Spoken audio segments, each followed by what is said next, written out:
Well. Good morning or good afternoon, everybody. It is Chubbyray Comics Roundtable. I'm Chubbyray. I love the Roundtable. My guest is one of my favorite people. I think he's one of the best comic content creators on YouTube. Sean from the Comic Pals. Welcome, Sean. How are you, man?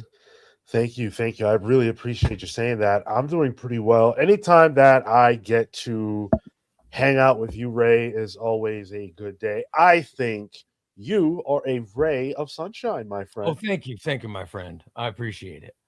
I love the Roundtable. This is only the second week of Roundtable episodes. By the way, Sean, I wanted Sean to be my first ever guest on the Roundtable, but he had previously committed to do he was doing a show on near mint condition at the same time, so he couldn't do it last week. Omnibo I thought was great. I'm very excited to have Sean on. So just so you guys know, this was my Sean's been my dream guest for this since I came up with the idea. I've wanted to have you on. Thank you. Uh, I want to start with your origin story. I love to get the origin stories of content creators. Let's talk about you in comics. How did you get involved in comics?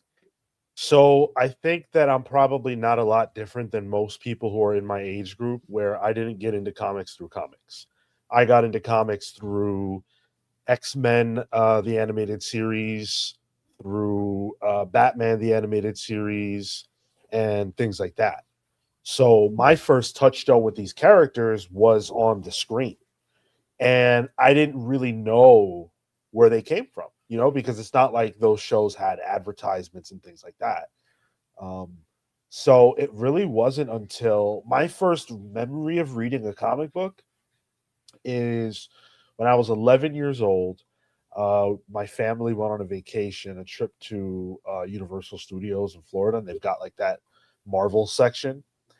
And I got a trade paperback that I still have, actually, of Secret Wars. Oh wow. Yeah, and I got it because it's like, wow, I know all the characters. Like, this has all the cool Marvel characters on it, and some characters that I never saw before. But it has the Hulk on it, Cap, Spider-Man, Wolverine, like they're all there. So I got that, and I wore it out, dude. Like, that thing is literally held together by tape. That's how many times I read it. That was your first read, was that? That's all. Yeah. By the way, people are saying Sean's just like me. People in the chat room are saying your story is exactly. Yeah, I think a lot of people. That's how they started. They saw a cartoon or a movie. They wanted to know where it came from, and then they got into comics that way. I think it's awesome. When did you notice the need for comics? You know what I mean? Like, you got the first one. When did all of a sudden, oh, I've got to have more. It was years later, dude. I had that Secret Wars and I read it a bunch, but I didn't seek out any more comics for years. I grew up this local shop. It was a card shop. They sold like trading cards, but then they also had video games and comic books. And I was there playing Yu-Gi-Oh every single week, surrounded by comic books, but I paid them no mind, which is so weird to me now.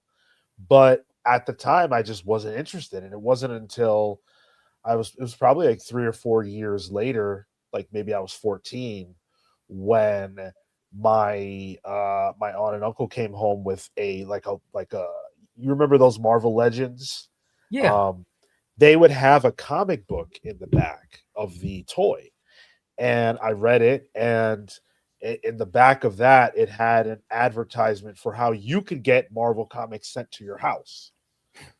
You signed up for that delivery service. A subscription. Yeah. Yeah.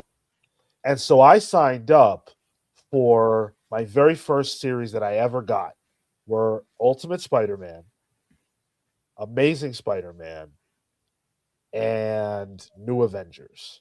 Those were Wow. the three. Wow. And it's weird that, yeah, I forget how young you are. Yeah. So your Ultimate Spider-Man was one of your first. That was your first big monthly comic. Yeah, and I was 14, so like it was It was 14, 15. So it was already like years into its run. Yeah. The first one I ever got, for those of you who really know your stuff, it's the issue with Peter and Johnny, Human Torch, on the Statue of Liberty. Oh, okay. Yeah. By the way, Ultimate Spider-Man is so good. It is so good. I think it's I think it's some of Brian Michael Bendis' best work. I really, really enjoy it. 5 omnibuses of fantastic material for those who haven't read it. It's 5 omnibuses of can't miss fantastic material. Completely agreed. And also I see that Big Busta, who is a regular on my channel, brought what he does over there to here. He gifted a Chubbyray Comics membership to John. Oh, thank you, Big Busta. Yeah. Appreciate it, brother. That's awesome. Thank you for supporting. I love when my friends support my friends. Big Bus is a friend of the channel. You bring your love over here. I love that. One of my favorite things to do on the show is when I'm doing the show, Tom, who is for all purposes, Tom is the producer of the show. Tom will constantly put up, make sure to, he'll word it craftily, but it's always make sure to fight the cosmic battles with the comic pals. He's constantly publicizing you guys' YouTube channel because it's one of my favorite. The Comic Pals is one of my favorite things to watch on YouTube. My wife has to watch it with me because I'll be sitting in the living room and I put you guys on my big screen and I'll have it in the background. I'll just be watching. I'll be watching your latest videos. You've been deep diving into the rebirth run, which I think is one of the greatest runs ever in comics. And I love watching Comic Pals episodes when I'm just hanging out. So for those of you who don't follow it, you've got to follow the Comic Pals. Their stuff is very good, very good. Thank you. I highly recommend it. Thank you. I really appreciate it. Is delightful, Sean. And so you're getting subscriptions at 14 years old. And that kept that. At what age did you decide, you know what, I'm really into this. I really like comics. I need to start talking about them. When did you make the decision to begin, discussing comics? Well, I think, before I answer that, there's just a critical piece that I think is probably better suited to answer your previous question, which was, when did I realize it was a need? And I realized it was a need when Civil War started. Okay. That was when I realized, oh, comics can do this too. I didn't know that comic books could talk about real life stuff. Yeah. And so when it was heroes that I love, right? Like I grew up playing the Captain America and the Avengers video game. Cap and Iron Man on opposing sides for a political reason. When I saw that, by the time that was happening, I was 16. That blew my mind. And, whether you like Civil War or not, the fact that it was going to those places was something I just had never seen. So that was when I realized, all right, there's something more to this than just cool visuals and action sequences. But it was when I was 21 or 22 that I was like, you know what? I want a podcast. Like, I want to talk about comics. There are a bunch of people that talk about comics that I like listening to, but I want to do it too. So I started it really crudely with a few of my friends. It didn't really go anywhere, but I got the bug. I got the bug, dude. As you know, I think I over 30 years I was in radio. I'm a professional. I was a professional talk show host, shock jock, comedy radio for a long time, and I've said many times, since I got into doing comic book discussions, I really love it. I love it. But I've noticed a lot of people that don't have the natural predilection to do talk radio type presentations. Having a professional broadcast demeanor is something that I've noticed from you and Omar, that you guys have a natural, I don't know if you know it or not, but you have a natural broadcast persona, and the way you the way you deliver your content, you have. I could see you being a professional in radio very easily. Either a host or even doing news. You have that demeanor. When did you notice that? Was it during the comics podcast when you noticed that? Oh my God, I'm actually really good at this. Oh man, it's crazy because I was not a I was an extremely shy child, and I wasn't outspoken really, except when I could get behind the microphone playing a video game online. I grew up playing World of Warcraft, and in that game, I was a leader, like a guild leader and all that good stuff. And like I really took it seriously. And I liked being in command. And You would aside from that, trash talk your competitors? nah, Oh, nah. okay. I just like to win personally. But alongside that, I grew up listening to Howard Stern.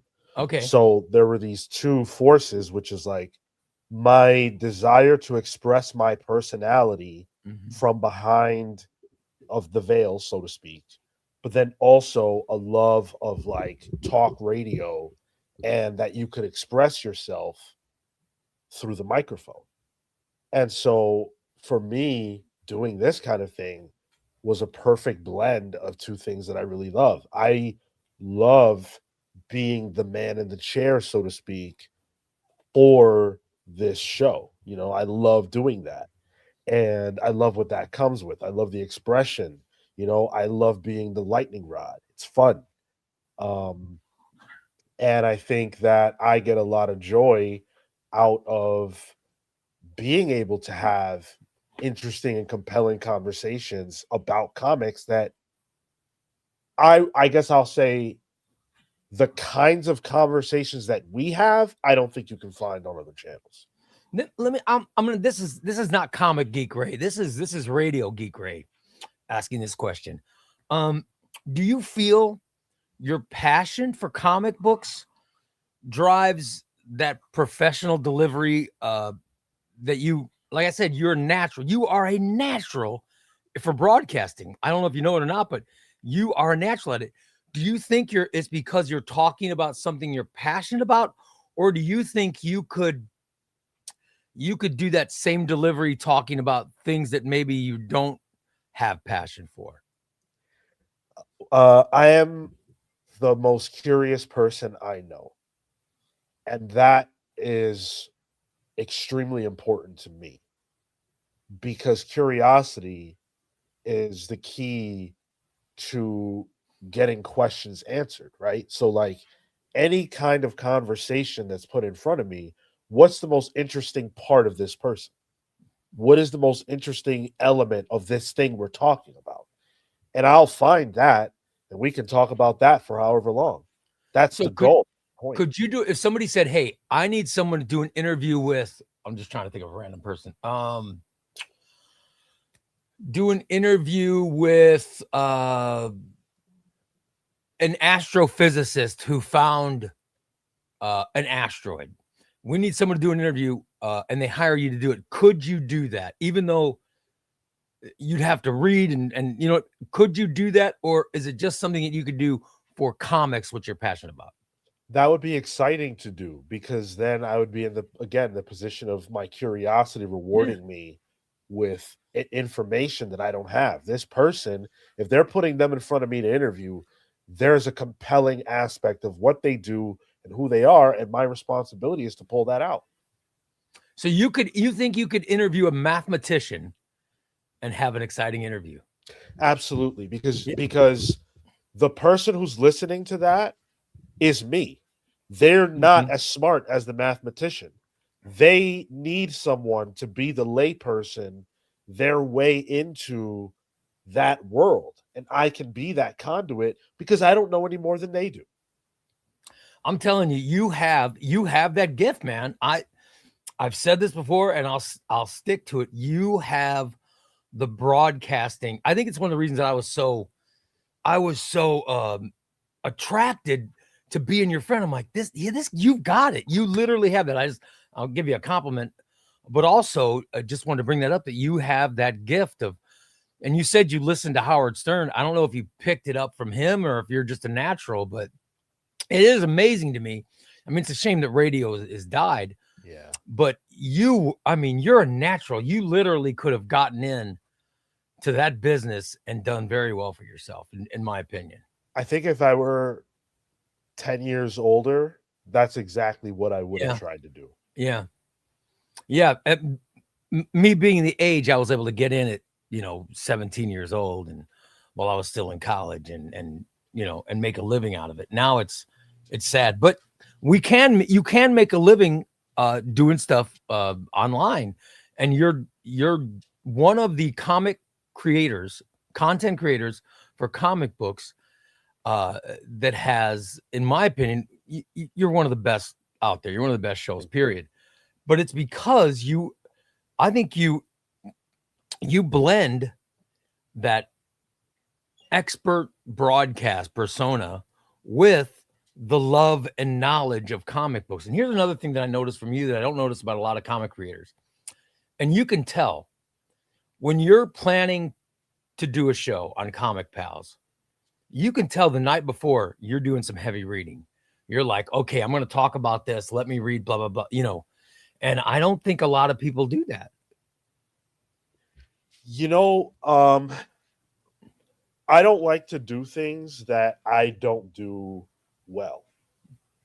Mm-hmm. I don't think that that's like I want to come on here. If people are going to, share their time, share their money, I want to come on here and make sure that I'm walking the walk. Mm-hmm. And that requires you to know things. That requires you to put your face in these comic books. And luckily for me, I love them. But I can't talk about, for example, we just did the DC Rebirth deep dive.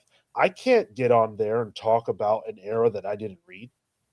I can't trash comics. Not that I'm out there to trash comics, but like I can't praise or denigrate something that I haven't engaged with. I think that's irresponsible. And so, yeah, my superpower, if anything, is that I know what I want to get out of every topic, every subject matter that comes up, every segment we do. I know what I want to get out of it. I know the information I need to convey to the audience to get the point across. And I'm making sure that I'm doing the research so that what I'm saying, the words that come out of my mouth are true. Everybody makes a mistake here or there. But yeah, I'm Howard and Robin, right? Absolutely. As a content creator myself, I have a to be read pile, and it is mixed up of the things I have to read. And I've talked about this on the show before. I have things I must read for the content and things I want to read for enjoyment. Do you also separate your list like that? Well, our shows are different. So every week we have on Thursday what we call Pals Pulls, which is where we review a selection of comics that came out that week. So every week I know I'm going to be reading about 6 to 7 books from the newest releases, and that's set in stone. Of course, I have my own books that drop every week that I read because I'm primarily a Wednesday warrior. So I get in what I can. But whenever we're doing a deep dive, whenever we're doing a book club, of which we're doing 2 book clubs a month now, one is sponsored by the audience and one is chosen based on a theme of the month.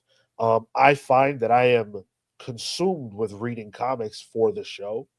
That doesn't always leave a ton of room for me to read things that like I really love, but I try to make space for my pleasure books. Did you read, you just read you had to reread all that Rebirth stuff. Were you reading singles or did you read some trades?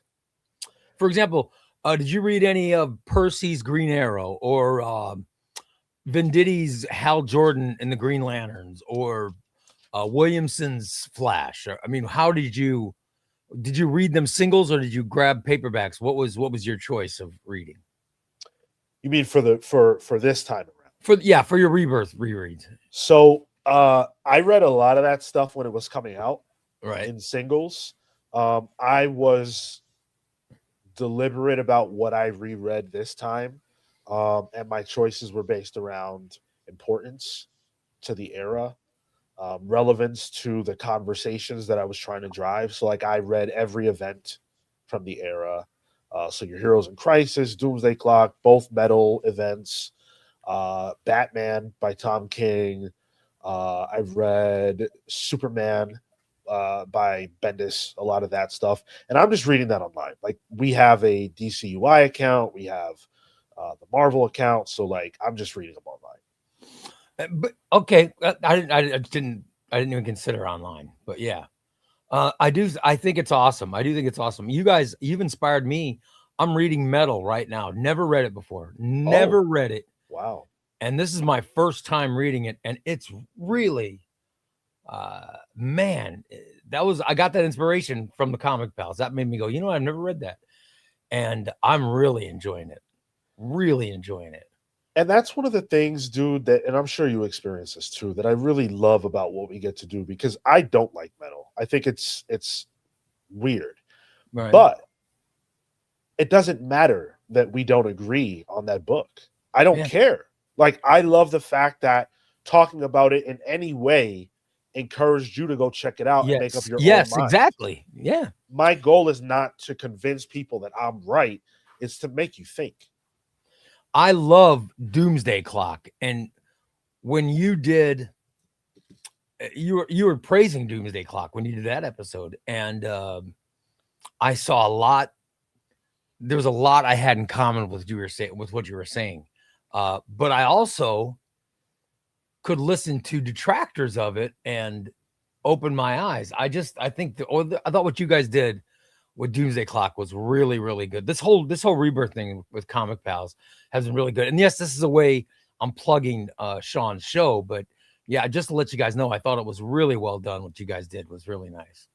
Thanks. And I want to say too, like, the Comics Pals is not, there's an S at the end of that for a reason.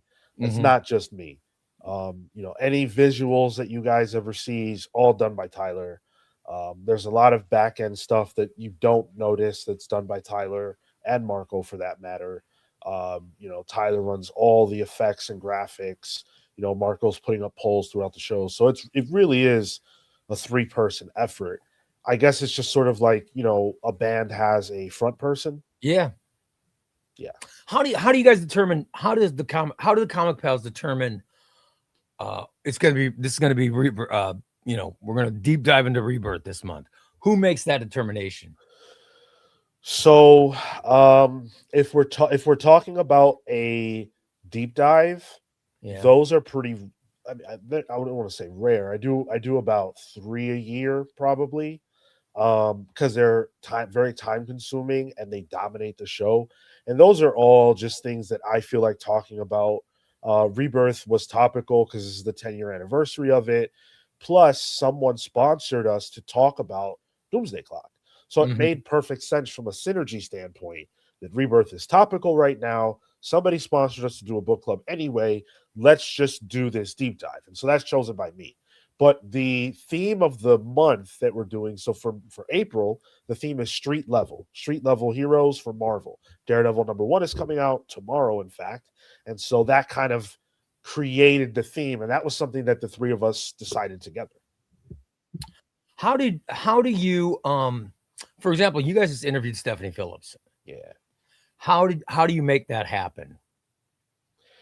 So Did you have to go reach out and find a publicist and make all that, you know, did you do it that way, or did someone approach you, or how did you end up, because you've had some high level interviews before. I wonder how you do you personally set those up, or are those handed to you? it really depends. Stephanie Phillips was me reaching out to her press and getting that all situated. And it was a very smooth process, very easy. It's not always like that. Sometimes with the bigger creators, there can be red tape involved, in particular when you're talking about contracted DC creators. Um, but, I've had instances where, for example, the way we got Jeff Johns on the show, was that the editor of his books is a listener of ours. That's awesome. crazy. That's insane. That's crazy. They went. Jeff Johns people went to you and said, "Would you be interested in interviewing Jeff Johns?" I bet that was the quickest yes you've ever heard. The quickest yes they've ever heard. Dude, we didn't believe it. We didn't believe it. They were sending us Junkyard Joe. They sent us Junkyard Joe issues 1 and 2 before they were even had colors attached. Like there were still creator notes, editor notes in the files. That's how early we were seeing them. That's awesome. I didn't believe Jeff was going to come on the show until he literally signed on the Zoom call. Do you take a sense of pride when it comes out and it's a success? Do you take a sense of pride in going, yeah, you know, maybe our interview helped that happen? You know, the more that I come to understand the way the industry works, the more I do feel that way. Because a lot of people don't get this, but comic books live and die on numbers that are so small, it would blow your mind.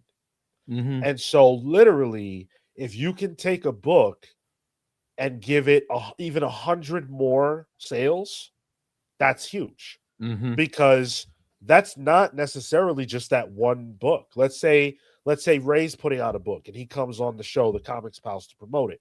And 100 of you go out and pick up Ray's number 1 because of our conversation. Well, how many of you are going to pick up number 2?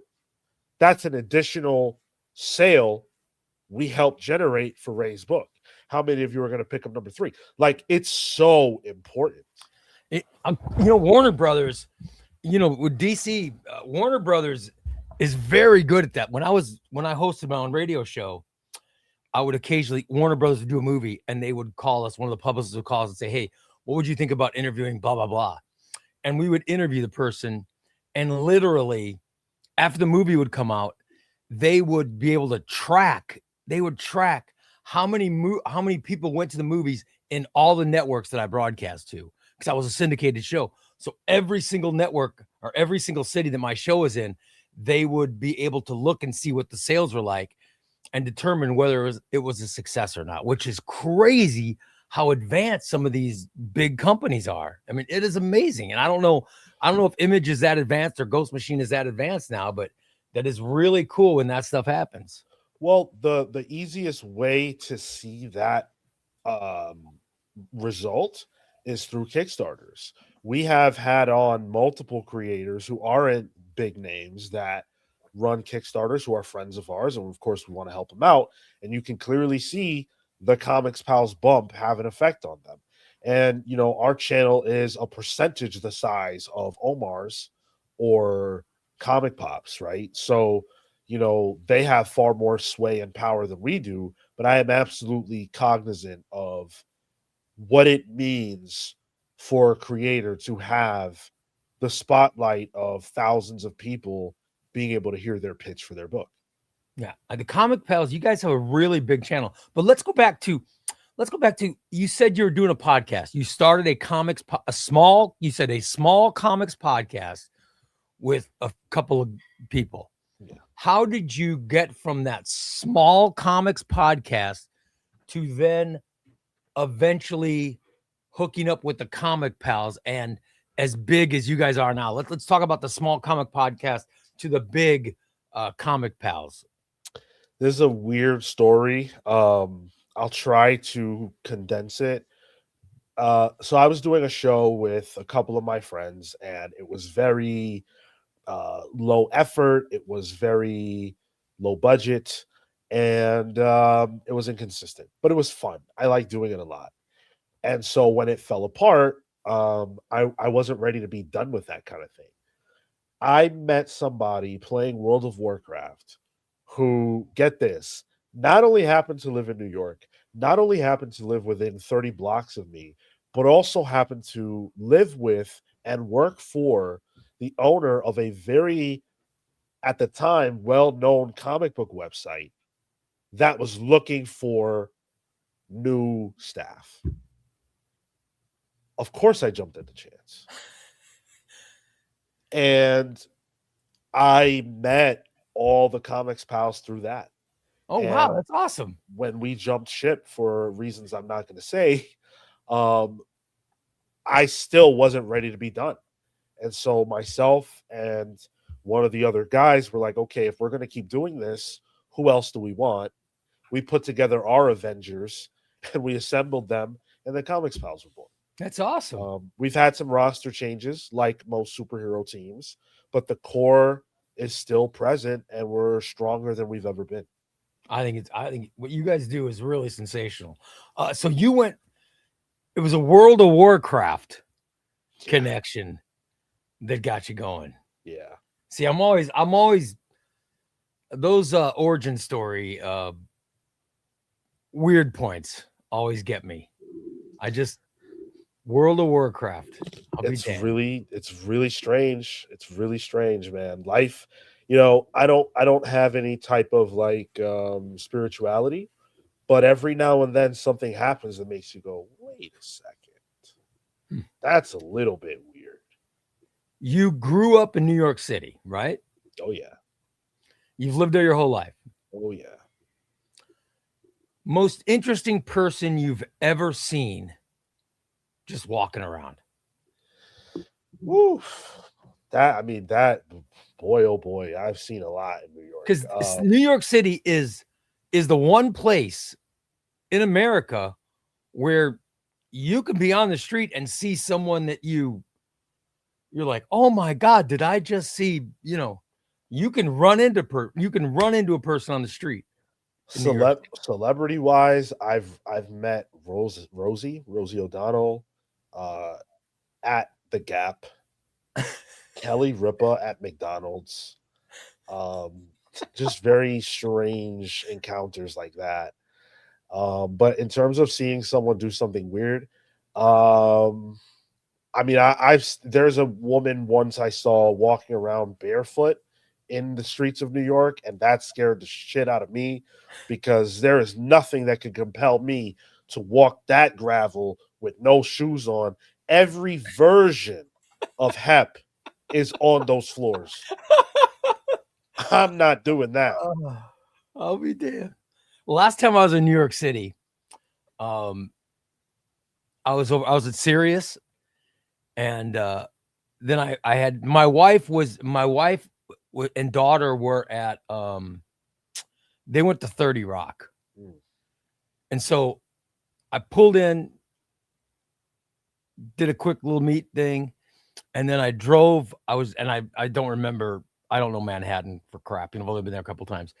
I drive down, and then I'm like, oh, I got to get back on, and I even forget the name of the street. I'm like, I got to get back. So I'm in my car, and I drive down, and I'm like, I got to get turned around, and there's an alleyway, right? And so I turn, I'm going down the street on the road that, and Sirius and 30 Rock are not that far from each other. All right. So I go down, and I try to go through this alleyway, and there is this guy in the alley, right? There's a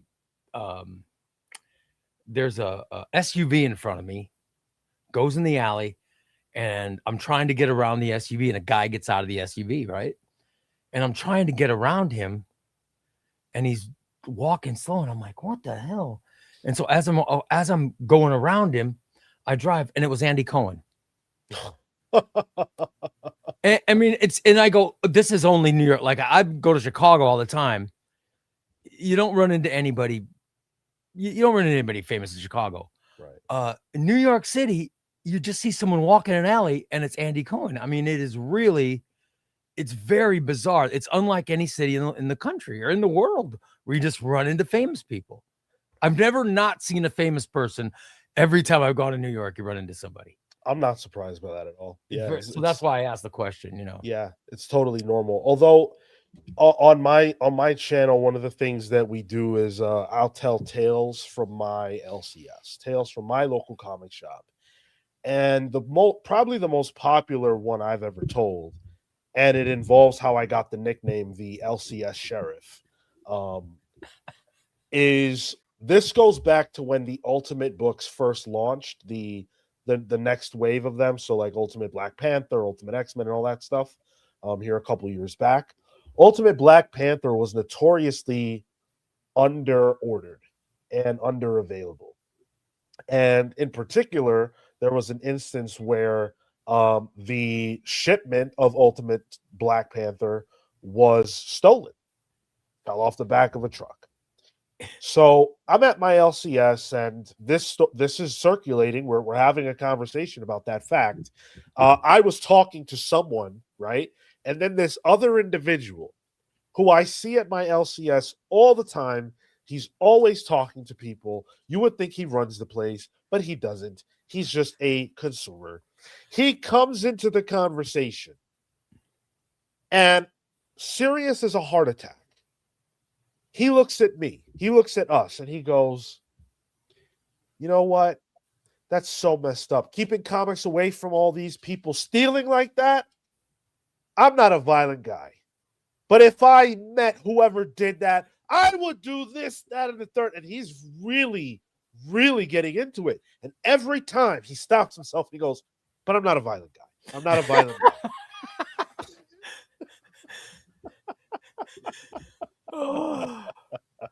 That's only LCS.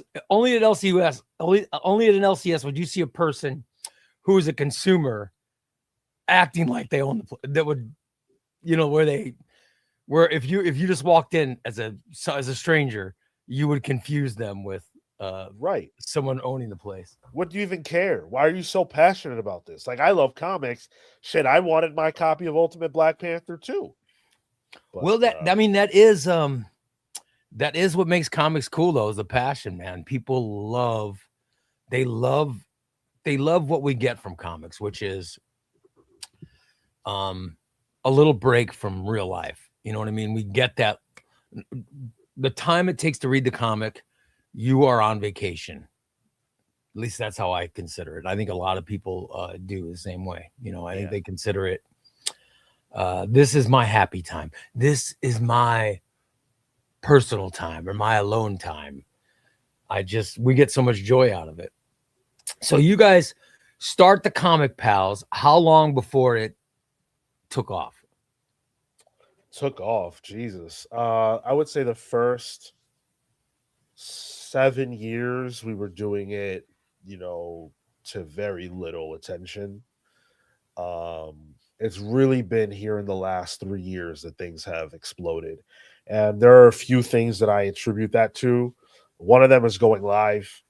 Doing the shows live really, really helped us. And it plays to, I think, all of our strengths a little bit better. I personally have gotten better at understanding what works and what plays on YouTube in our space. You have to metagame it to some degree. Yeah. It's very challenging to build a YouTube channel that can sustain you off vibes. You have to be meticulous and you have to have a plan. And then the other thing that has helped us is integrating ourselves in the community more. Meeting Omar, Sal, and BJ really changed the game, because all of a sudden I'm getting to, at will, talk to 3 people who are very good at this, who've cultivated audiences that, are legion, and who are willing to give us the rub, so to speak, and vouch for us and say, hey, these are good guys. Probably, if I had to guess, probably a large percentage of the people who listen to us now found us because of one of those YouTubers. How did Omar find you, or how did you find Omar? I reached out. I said, hey, I'm a fan. Like, that's the thing. I'm a fan of all these guys. Yeah. Because I love comics and I love comics YouTube. That's why I do it. So I knew all of them already. And, I was like, man, it'd be really cool to get Omar on here, because I just think we would cut it up together. I think we'd have a lot of fun. So that's how it happened. Like, he didn't reach out to us. I reached out to him, and it's just been this great relationship ever since. How long, I ask this just because I've experienced the same thing. How long after meeting Omar did you consider him a friend? A friend? Well, you know what I mean? How long did you feel a connection? He did something really, really cool. For me, he got on the phone with me, a private phone call, I just needed to talk to somebody who does what we do, and the particularities of his experience that I just needed to hear from him about. And he was gracious enough to really sit down and give me his time. He was curious. He asked me a bunch of questions, and that felt like something that a friend would do. And I know that Omar is probably the busiest of all the people who do what we do. Oh yeah, yeah. He really puts his whole life into it. And so for him to take that time out and give it to me, I really, really valued that. I asked because you know, I same way I reached out to Omar, and I mean Chubbyray Comics has only been around for a year, not even no, it was a year like a week ago or Right. something like that. And so I just started the channel, and so I reached out to Omar just saying, you know, I'm such a big fan and blah blah blah. And then he checked out a video and invited me to come on one of his he was doing a panel for, I can't remember what the first one was, but he invited me to come on, and I was just like, oh, awesome. And I came on, and instantly, I mean, I instantly felt a kinship with Omar, and you were on the broadcast that I did, and I instantly felt a kinship with you. Yeah. And I've done this. I mean, I've done radio forever. I've met people forever, but I don't think I've ever had instant connections with people than what I felt for you and Omar in that first live stream. I don't know if it's the comic community or what it is, where I instantly felt like, okay, we have so much in common. I love this guy. This guy's awesome. It really is. It's this comic community is unlike anything I've ever experienced before. You landed on the right side of the aisle, brother. I think that we're really lucky that this space, that the biggest creators in the space are also awesome guys. Yeah. Guys and gals, because Sasha from Casually Comics is incredible as well. I Yeah, I've love never her. met Sasha. I've watched her stuff before, but I've never met her. Yeah.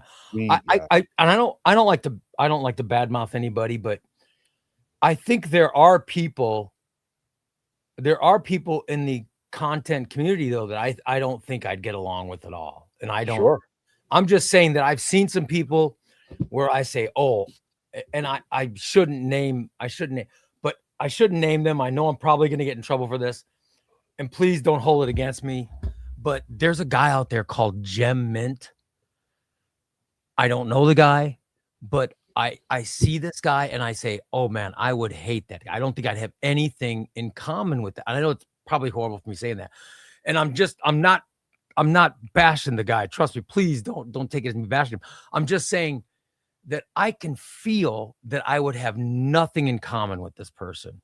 And I don't think I would get that connection that I got with, I'm saying with you and Omar, it was instant. Another one was Omnidog.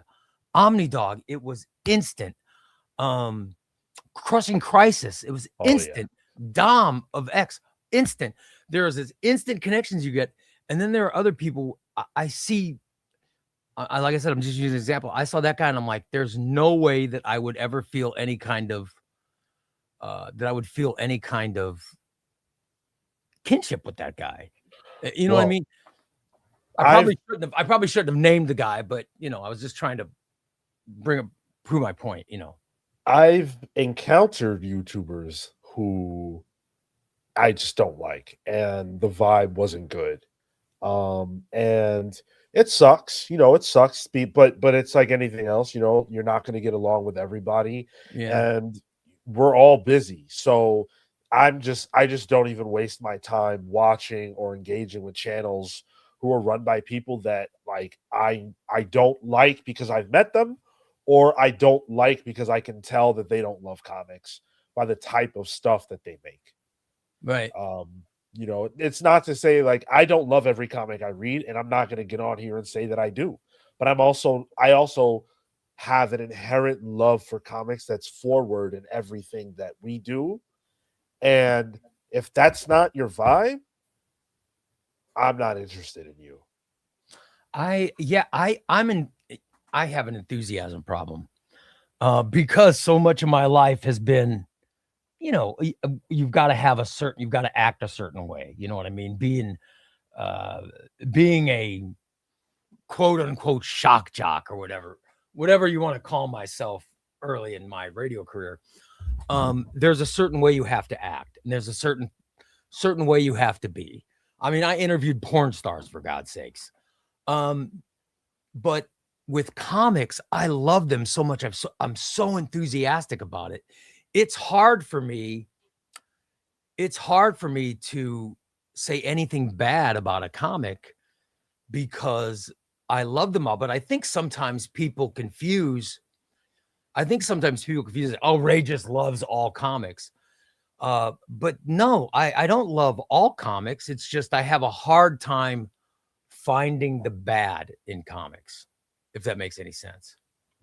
It does. And I think that, we're lucky enough to have a diversity of opinion in the space. And I always say, like, there are channels that you can watch that will give you exactly the vibe that you're personally looking for, whatever that is. You don't have a problem.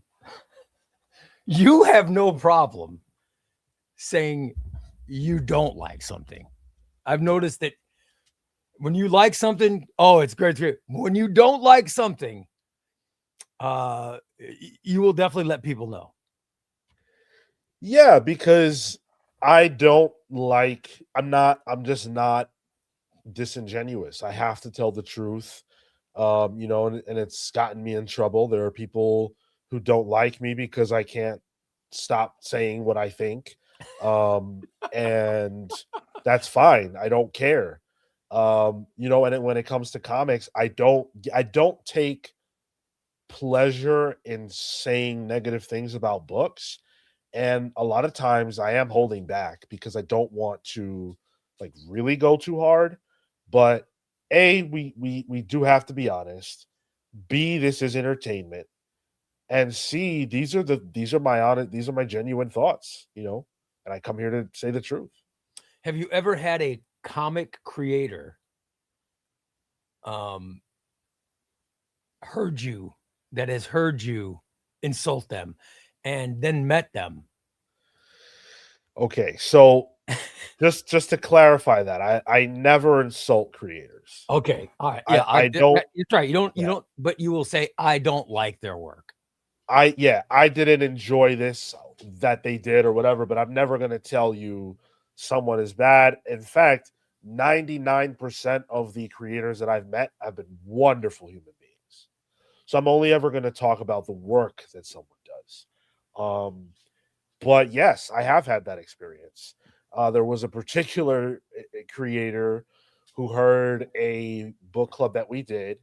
And when Marco, one of my co hosts, went up to get their collection signed by this person, the person drew like this beautiful thing on the person ahead of Marco in line, drew this beautiful sketch on the inside cover or whatever.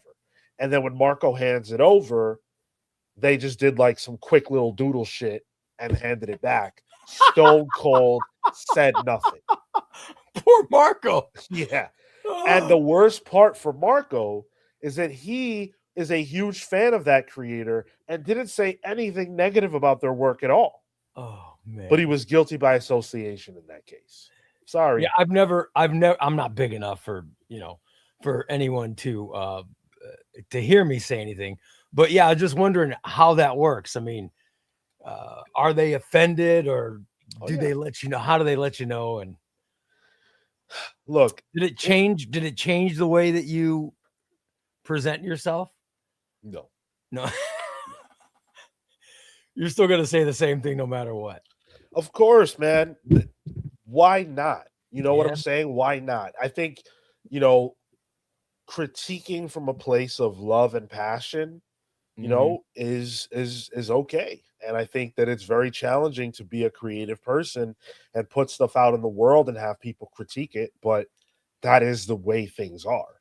And it's a far cry from someone saying, like I've seen some really awful personal attacks toward Dan Slott lately that have nothing to do with him as a comic book creator.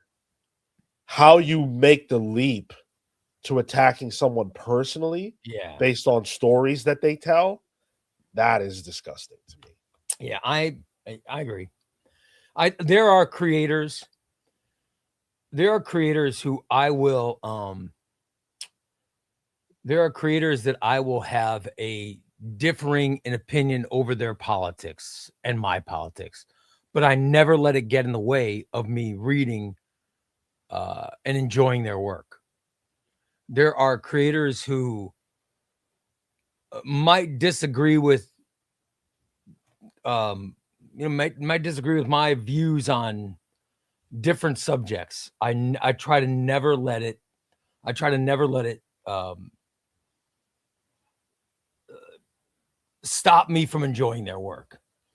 But I do wonder about like some creators, their politics will be so offensive that maybe their company doesn't want to put out some of their material. And that to me, I think we the fans are the ones who miss out on that.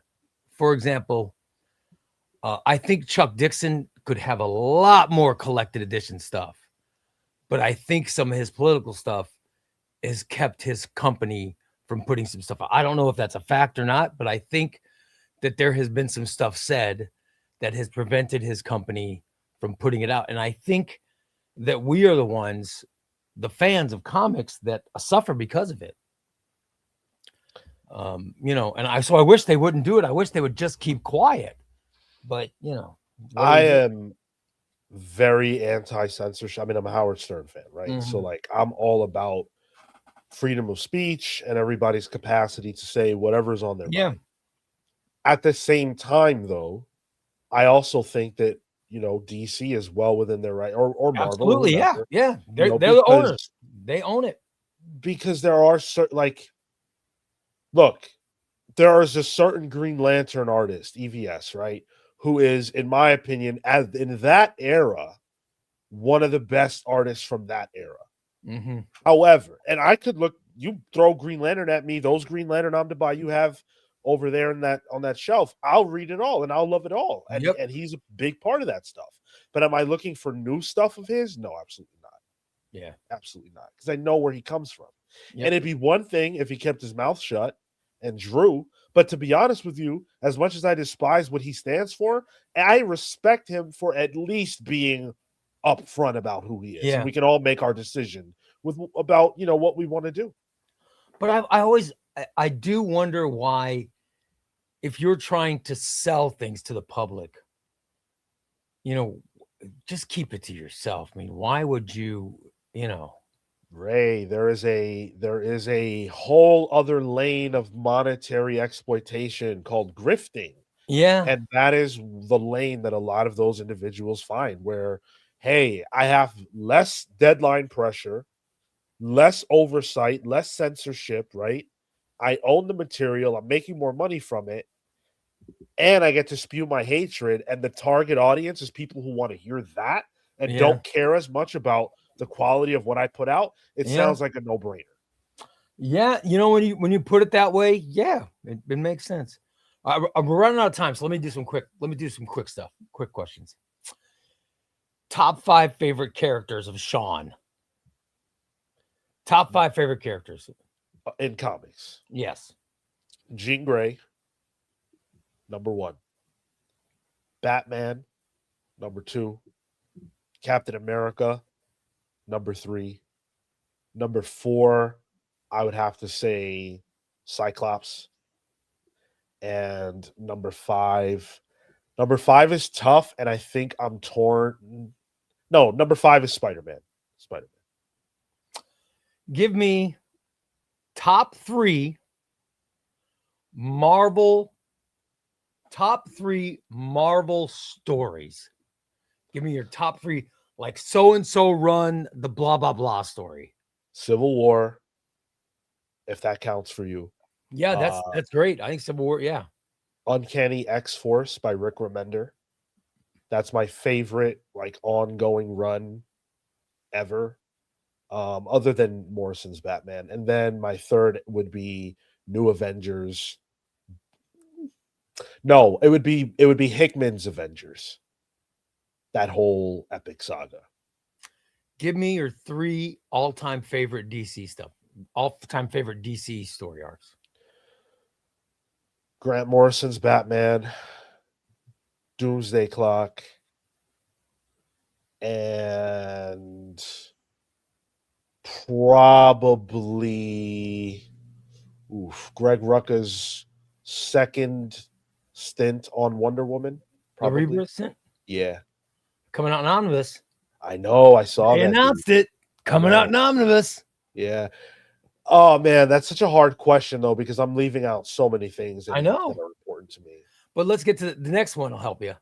Top 5 artist DC. Top 5 all-time artists DC. It could be someone working now or someone who worked 20 years ago. Doesn't matter. Top 5. Gary Frank, Jim Lee, Jorge Jimenez, Dan Mora, and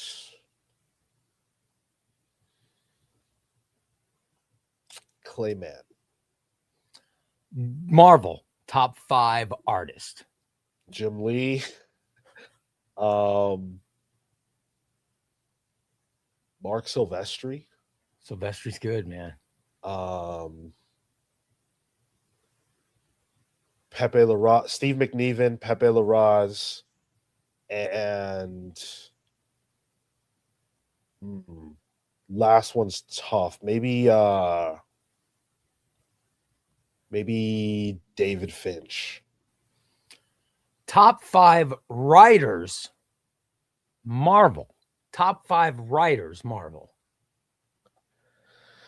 Same thing. They could be writing now, or they could have written 30 years ago. Just sure. Your top 5.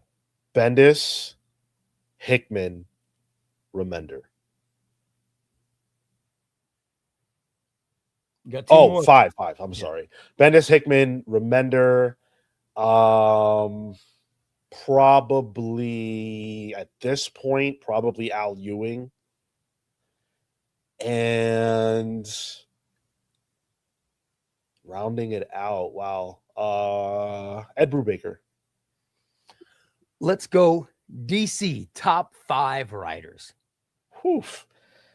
Jeff Johns, Mark Waid,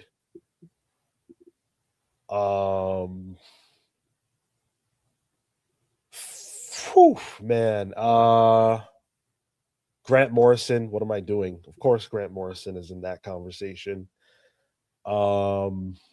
Scott Snyder and right this second, Joshua Williamson. I love Joshua Williamson now. Yeah. Oh my God. Yeah. I'm such a fan. What is the one comic that you wish they were making right now? A book that's currently not being published that you wish they would publish. Maybe it's a book that's never existed before, or a book that's existed before and doesn't exist now. Jonathan Hickman with art by, I want to say, Nicholas Draper Ivy or Pepe Larraz on Black Panther. You wish right now that was a series that was going on. I bet Jonathan Hickman could write that. He wrote, he did write an amazing Black Panther in that Avengers run. Yeah, exactly. Love to see it ongoing. 3 best comic controversies. When you look back, what are your 3 favorite comic controversies? Wow. All the behind the scenes drama surrounding the New 52. We did a New 52 deep dive that I really loved, and all that stuff is so juicy. The Alan Moore DC breakup that has so many tendrils, like the Twilight of the superheroes, that so many people don't know about. We did a deep dive on that as well. And this one was painful to go through, but it's fascinating in retrospect.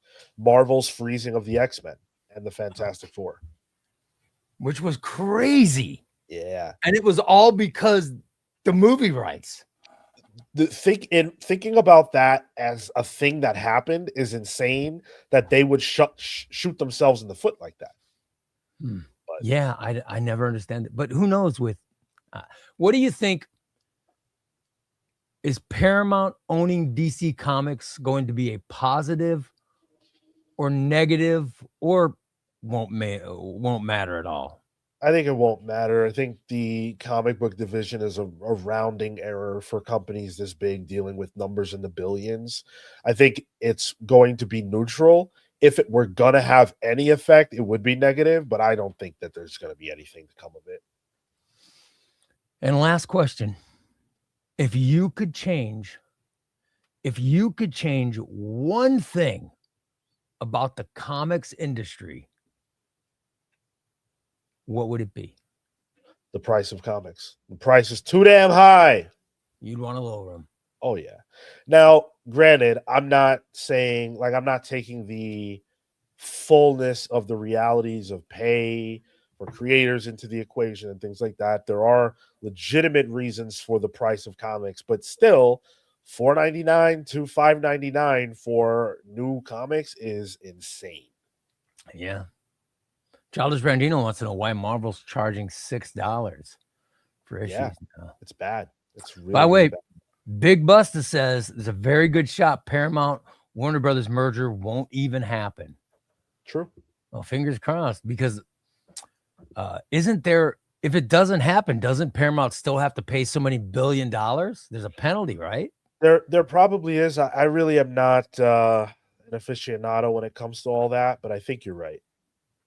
So Warner Brothers it might be in their best interest to not have it happen. Yeah. Listen, I've really enjoyed this, buddy. I've really enjoyed this. Likewise, I love it too. This has been so much fun, and you know, I've seen questions in the chat. I don't want, unless you have somewhere to be. I would love to. No, I want to limit it to an hour for your time. No, I can talk forever. You know that. Well, I was limiting it because of your time. If you want to get some questions from the chat that were asked towards absolutely, me, yeah, I'll go back and get them. By the way, Big Busta says Paramount pays Warner Brothers $7 billion breakup fee. Yes. Ooh. If this deal doesn't get done, they put a $7 billion penalty fee if the merger doesn't happen. Wow. So Warner Brothers would come. I mean, that $7 billion could keep them going for a while. That's a big amount of money to pay for nothing. Yes, it's unbelievable. I want to see if we can get some questions here. I loved watching Robbie from Pop Culture Philosophers with Sean on the Evergreen stream. I got to tell you guys, I was there when Sean talked about his preference of steak, which people still comment on. That has taken on a life of its own. Yes. Sure. Oh, crazy. Let's see. Should I get the Green Lantern core books, or will Lantern be enough? That's from Mike. Well, Mike, that depends on how much you love, you know, the stories in that space. I think that I assume we're talking about the Johns era. You could get by with just the core title, but for me, like everything Green Lantern in that era was golden. Yeah, and Jeremy Adams era now, I think everything is good. Even now, yes, for sure. The Green Lantern core, Jeremy Adams was with Morgan Hampton for the first arc of that book, but since then Morgan Hampton has been writing it solo, and it's been really strong. Do you think Adams is mapping it all out? I think Adams came in to sort of be the name value on the title and kind of like give Morgan Hampton his wings, so to speak, kind of like guide him through the process and then help him set sail. Which of the two biggies, Marvel, DC, which one are you more excited for in the future? I am a Marvel fan first and foremost. So although I don't let that bias infect my commentary about stuff, I am always looking on the horizon for what Marvel's going to do. So your hope is that Marvel's going to be the one that does better. Yeah. However, yeah. What's better? Which one's doing better right now? DC. DC's comics right now are just unbelievable. There's so much synergy, propulsion, excitement. It's hard to imagine being a fan of comics right now and not being a reader of Absolute Batman. That is the book right now. Was DCKO the biggest event of the year, or the best event of the year, in your opinion? Biggest and best, yes, but to be honest, I don't think that the industry is offering up many alternatives as far as quality goes. Ultimate Endgame has been a very mixed bag. Generous, if you're being generous. I thought issue 3 was amazing, but most people hated it. So your mileage may vary, but KO at the very least was entertaining, although it was a mixed bag for me. DB says Jean Grey #1. Interesting. Very interesting. I'm not sure that's a question or not. People are always surprised when I say Jean Grey. Yeah. Ramadan Wish says, my money was on Doomsday Clock. I know Sean loves Doomsday Clock, but I love Doomsday Clock too. So, oh yeah. My favorite part of Doomsday Clock was the Saturn Girl stuff. It never amounted to anything. I saw, I don't know if this is true. I saw this on Reddit, and I brought this up before, where Joshua Williamson had said that he implied somehow that the Saturn Girl Doomsday Clock stuff was somehow going to be involved in his upcoming Legion of Superheroes run. I don't know if that's true or not, but I always wanted that to amount to something more. I don't know if Jeff Johns was going to do his own thing or what was the plan for that, but I wish it would have amounted to something more. That we talked about that during the book club and deep dive, and the problem with Doomsday Clock was that it was solicited and announced way before it was supposed to release. The book takes place a year into DC's future from that time.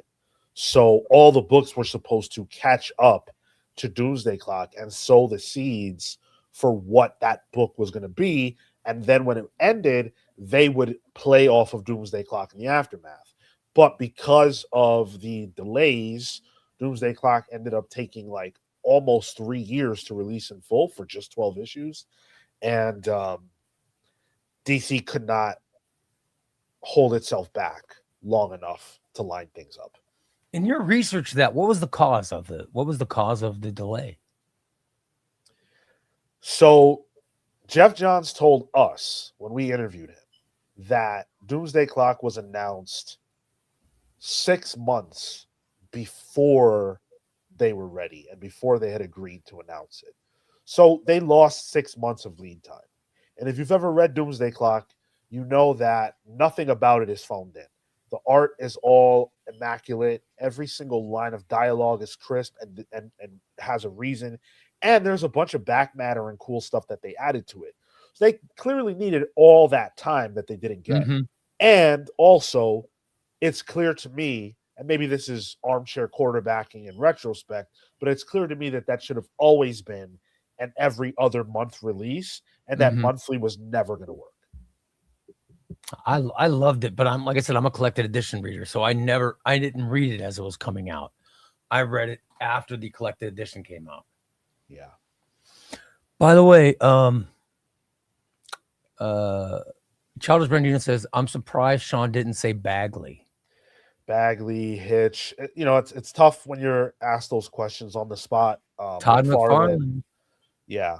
We did a whole Mount Rushmore on our top favorite artists, writers from both big two, and I gave more nuanced thoughts there, but just rapid fire off the cuff, those are the answers I had for you guys. Let me get you guys. You want to ask questions? Go ahead, ask them now, because I'll definitely put them up. Sean says he'll answer them. Yeah, I love doing this stuff, and it's rare that I get to be on this side of things. Yeah. So if I can answer questions, I would love to. Thunderflash says, "Oh, thank you, Thunderflash. I appreciate it, bro." Not everyone here asks the hard questions that Sean won't be able to answer. What are those? I don't think Sean's afraid to answer any question. As long as you're not asking me to spill tea about behind the scenes stuff that I know that you don't, we're good. By the way, the steak incident. Hayden says the steak incident. Yes, the steak legend. Yes. Childish Brandino says, Sean, when can we get a tour of your collected editions? Probably never, brother. I have like probably 90% of my collection in storage right now. It's one of the saddest things in my life, but I can't do anything about it at the moment. So I don't know when I would ever be able to. It's where you live. Yeah. If you'd live where I lived, you'd have plenty of space. I'm sure what you pay a month in New York City.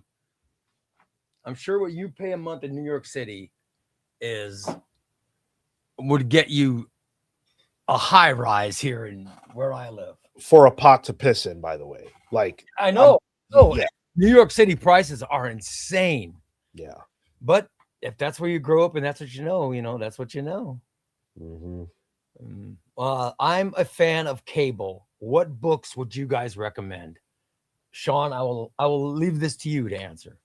Well, I really loved the cable series that follows Messiah Complex, where he has hope and he's sort of jumping through time to keep her safe. I believe Bishop is following them, and that thread that comes from Messiah Complex, I thought that was all excellent stuff. The Children of the Atom series, I believe, is a Cable Bishop story written by Dennis Camp, and that was really great too. I can't think of too many more like really good cable books. What's your favorite Spider-Man epic collection? I'm not an epic collection guy, so I take that question to mean like, what's your favorite Spider-Man story that is collected in epic? And from that perspective, I mean, Ultimate Spider-Man is probably collected, right? Yeah. So that would be my answer. In the Ultimate Collection, yeah, absolutely. Yeah. I think Sinister Six. The Sinister Six stuff is great in Epic Collection. Mm. Sean, what are your opinions on the Legion of Superheroes and era of choice in general for comics? Oh my God, that's so out of my depth, brother. I don't know anything about the Legion of Superheroes other than what's happening right now in comics. Well, you have an expert next to you right now who knows quite a bit about them. That's what I love about YouTube, brother. You can get this from anybody. If I can't help you, right next door is someone who can. Let's see. Xbox by Degree says, good evening. Is tonight going to be the night that Sean plays the piano? I've said it. I need the proper motivation. I've never gotten it. He's never gotten the motivation, everyone. No. Meyer says, I'm late. I'm going to run this back. I think you'll like it. I tried to do, Sean's a friend of mine, but I try to do as tough an interview as I can do with a friend. By the way, Ray, Legion by Wade. I know I'm definitely going to discuss that at some point. I was very, very, as you guys know, I've talked about this before. I felt like I'm finally making it, at least in a small form, as a YouTube content creator, because on my Discord, the Chubbyray Comics Discord, James is now posting all of the DC announcements in the news section of the Discord. So for the last few days, I've woken up and the first thing I do is I go to the Discord to see what James has posted. And let me tell you what, today I was so happy to see that he posted a Legion of Superheroes omnibus is coming in December. It was fantastic. I'm happy for all the Legion fans. Yeah, as for me, I've been craving a Legion omnibus for so long. Just I'll take, even if it's a Mark Waid one, I'll take it. I'd love the Paul Levitt stuff, but we'll take what we can get for now. We'll take it. Let's see. Sean, if Jean Grey series came out next week, how many blind bags would you add to the stack? So that's Tyler Smith of Comic Craft, who is a letterer extraordinaire, lettered many of the books that we all read and love. Oh, wow. Yeah. Thank you for being here, Tyler. If a Jean Grey series came out that had blind bags, I would buy probably 6 or 7. Did you like Stephanie Phillips? Did you like the Stephanie Phillips series? You didn't like it? No, because it's not a Jean Grey comic to me. It's a Phoenix comic. I don't think that the mutants work really well separate. They were created as characters to go together, and that's how I think they work best. Wolverine works really well alone because he wasn't created to be a part of that. He was added to that after the fact. I think that like every solo X title that I have read with one of those kinds of characters, like Jean, Cyclops, all that, have all been not to my liking. Love how Sean bounces off cleanly while on the panel shows and steals the show with Omar going at each other, which is for entertainment purposes, but it's fun to watch and hear. Thank you so much. We can't forget about Juggernaut. I was on that show. We can't forget about the Juggernaut picnic incident. I was on that show. That was me, you, Omar, Omnidog. I'm trying to think of who else is on that, but my God, that was fantastic. That was so fun. Juggernaut's not welcome to the cookout. I'm sorry. He can't come. That was awesome.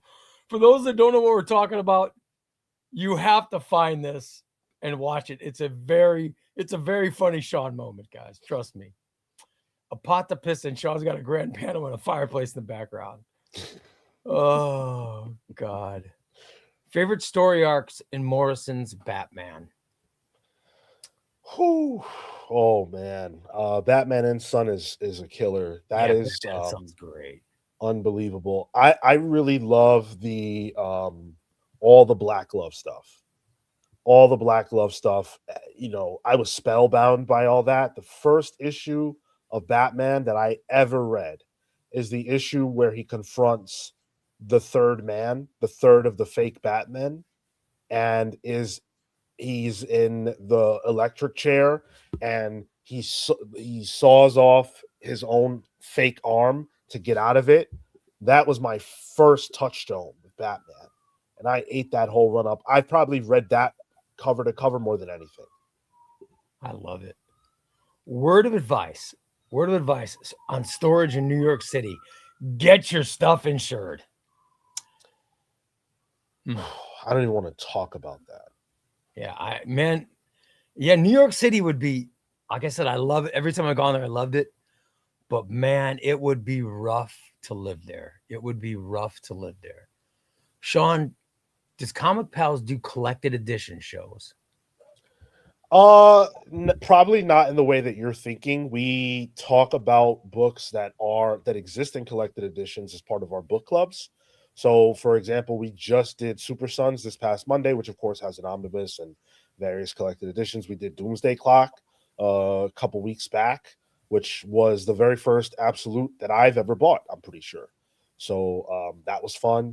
But we don't do collected edition stuff in the style of Ray or Omar or any of the other channels that do that stuff way better than I would. You talk about runs weekly. And I don't buy single issues, but I watch your shows and you always talk about runs and stuff. And I always go, oh, that would make a great, I'm constantly thinking to myself, that would make a great omnibus. That would make a great epic collection. That would, you know what I mean? I'm constantly bringing up to myself. I'm taking books you're talking about and putting them in collected editions in my mind, which I know that sounds geeky, but that's how I am. That's what I use the show, but that's what I use your show for. Let me see. What are the best Krakoa era titles? Ooh. Anything written by Hickman. So the X-Men at that time was unbelievable. The issues that Brett Booth drew, where they fight the Brood, are, oh my god, Brett Booth is an amazing artist, and that was one of my earliest touchstones with him. And I fell in love with Brett Booth after that. And then you have I thought that Marauders was pretty good for a while. I liked the Teeny Howard magic book, Excalibur. I thought that was really good for a while. And then everything Al Ewing wrote was excellent in the Krakoan era. And Immortal X-Men for me was great until Sinister became the focus. I loved Benjamin Percy's Wolverine run. That's Yeah. one of my favorite runs. Yeah, that was great. And Brett Booth, by the way, Brett Booth, my favorite Brett Booth art of all time was Titans Rebirth. Yeah. The stuff he did on the stuff he did with Wally and Nightwing and I mean the whole Titans. I loved his art on the Rebirth run. Ray, you make it sound like Mark Waid Legion run isn't very good. Is it? Yeah, it's very good. It's very good. In fact, I showed my I went St. Louis shopping a couple weeks ago and I showed books I bought. I bought these upgrades from old books I had, which was Supergirl and the Legion of Superheroes. That's how Mark Waid's Legion run ends. It ends with it becoming Supergirl and Legion of Superheroes. And it's great stuff. I'm very excited. I don't want to make it sound like I'm not excited about it. I love it. I'm very excited. But I'm really hoping for like a Bronze Age Legion just because I'm so freaking old. Those are the books I started with. So no, please don't take anything I say as being me not excited about it. So I'm very excited about it. Very excited about it. If Sean can write any superhero title, who would it be? And what would you like to explore about them, Sean? So there are elements of that I don't want to answer. But I have ready to write something, everybody. I have a very pressing story that I feel like I have to tell about the X-Men. I have a pressing story about the Avengers, a deeply personal one for me about the Fantastic Four and Galactus and Batman. How motivated are you to write a comic book? Man, I realized that I needed to write comics when I read Grant Morrison's Batman, and I was so spellbound by it that I was like, oh my God, like if I could make someone feel how I feel right now by writing things, nothing could make me happier. I've always loved telling stories, and I used to like play with my figures when I was a kid, and I was the kid who would like want to tell the story of how they got to fighting, whereas all my friends just wanted to have the characters fight each other. And so I've always been a little bit different in terms of my enjoyment of this stuff. I need it bad. I need it really bad. Have you made steps to write something? I mean, have you made steps to connect with someone to let you write something? Or have you thought of self-publishing anything? When I was 19, I took the comics experience course, and this was in 2019, and it was in person, and the teacher there was John Barber, who a lot of people won't know, but he was an editor at Marvel and DC. He edited a lot of stuff that you wouldn't know, and he also was the head of Transformers in the era before the one we're in now. So he taught it, and he was so encouraging to me. So like he was like, you got the goods. Like, don't let this slip away. So of course I let it slip away. But now more recently I've been focusing on it again, and I've got a story related to all that that's just too long for right now. But I would say any connections that you made through Comic Pals where you've tried to, that I can't talk about. Okay. So you have approached someone and said, will you read my stuff? At least that's what it sounds like to me. Stay tuned. I hope so, buddy. I'm fingers crossed for you. Sean, what are some of your favorite non-Marvel, DC, Dynamite, Boom, etc. comics? No big name publishers. Do you read any smaller label books? If so, what are some of your faves? Yeah, dude, I've been a big champion of Ignition Press and their books. I really love what they're doing. We interviewed Philip Sablik, who is the president publisher of Ignition Press last month, and it was or 2 months ago. And it was an excellent conversation. I really love Voyeur there by David Baldione and Leah Williams. That's an awesome book, Roots of Madness by Stephanie Williams. I think that book is really good. So I'm all in on Ignition Press. Tilly Walden is a writer that a lot of you might not be familiar with. She publishes a lot of like autobiographical stuff and like slice of life stuff. And she did a book called Spinning, which broke my heart. That's a really great one. I would say that I've definitely Dirk Manning, everything Dirk Manning does, I love to read, and he's Source Point Press. So I read some deep indie stuff as well. Yeah. So with you, it just sounds like comics in general. If it's a good comic, you'd love to give it a shot.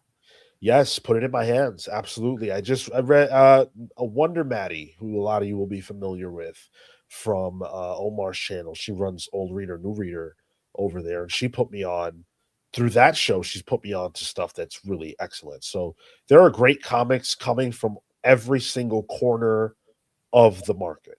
Yeah. It's a good time. It is a good time to be a comic fan. Yeah. Comic Pals deep dives are some of my favorite comic discussions on YouTube. I always make sure to tune in for those. What a compliment. That's a great compliment. Thank you, Phenomenal AC. Phenomenal AC is one of those people that like you want in your corner. Every YouTube channel I go on, and I assume it's just because he's a genuine fan of those channels, he's there saying smash the like button, throwing support. Like, you guys don't realize how important that support is. Like, the compliments that I get about the deep dives are worth more than the money that comes in from people. Yeah, it's nice when people go in, and because I always forget. I forget. You know what? Listen, I'm just learning how important hashtags are, and to make sure to hashtag. I mean, I'm so dumb. I got to learn this stuff. So, but I thank God for Tom and people like that every day. Sean, have you gotten into the Space Ghost comic series? I was reading it when it first launched, and I thought it was super fun. There's been so many of these like animated series revivals in the comic space that I felt overwhelmed by the amount of them. So I sampled all of them, but the only one that I stuck with Powerpuff Girls because I really like that one. G.I. Joe and Transformers. Man, I tell you, I am really looking forward to it's coming out this month. Speed Racer and Racer X. Yeah. I love Mad Cave. I love everything they do. I got their I love their Flash Gordon. I like the Dick Tracy.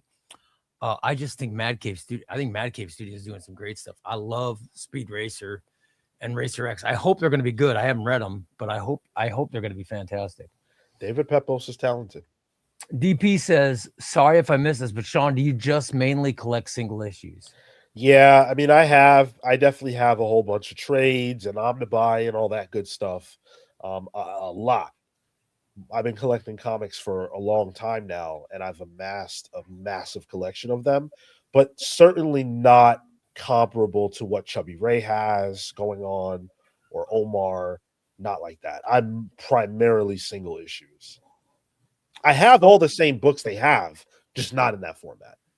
Sean, who is your favorite comic creator that you've interviewed? Oh, I can answer that. Go for it.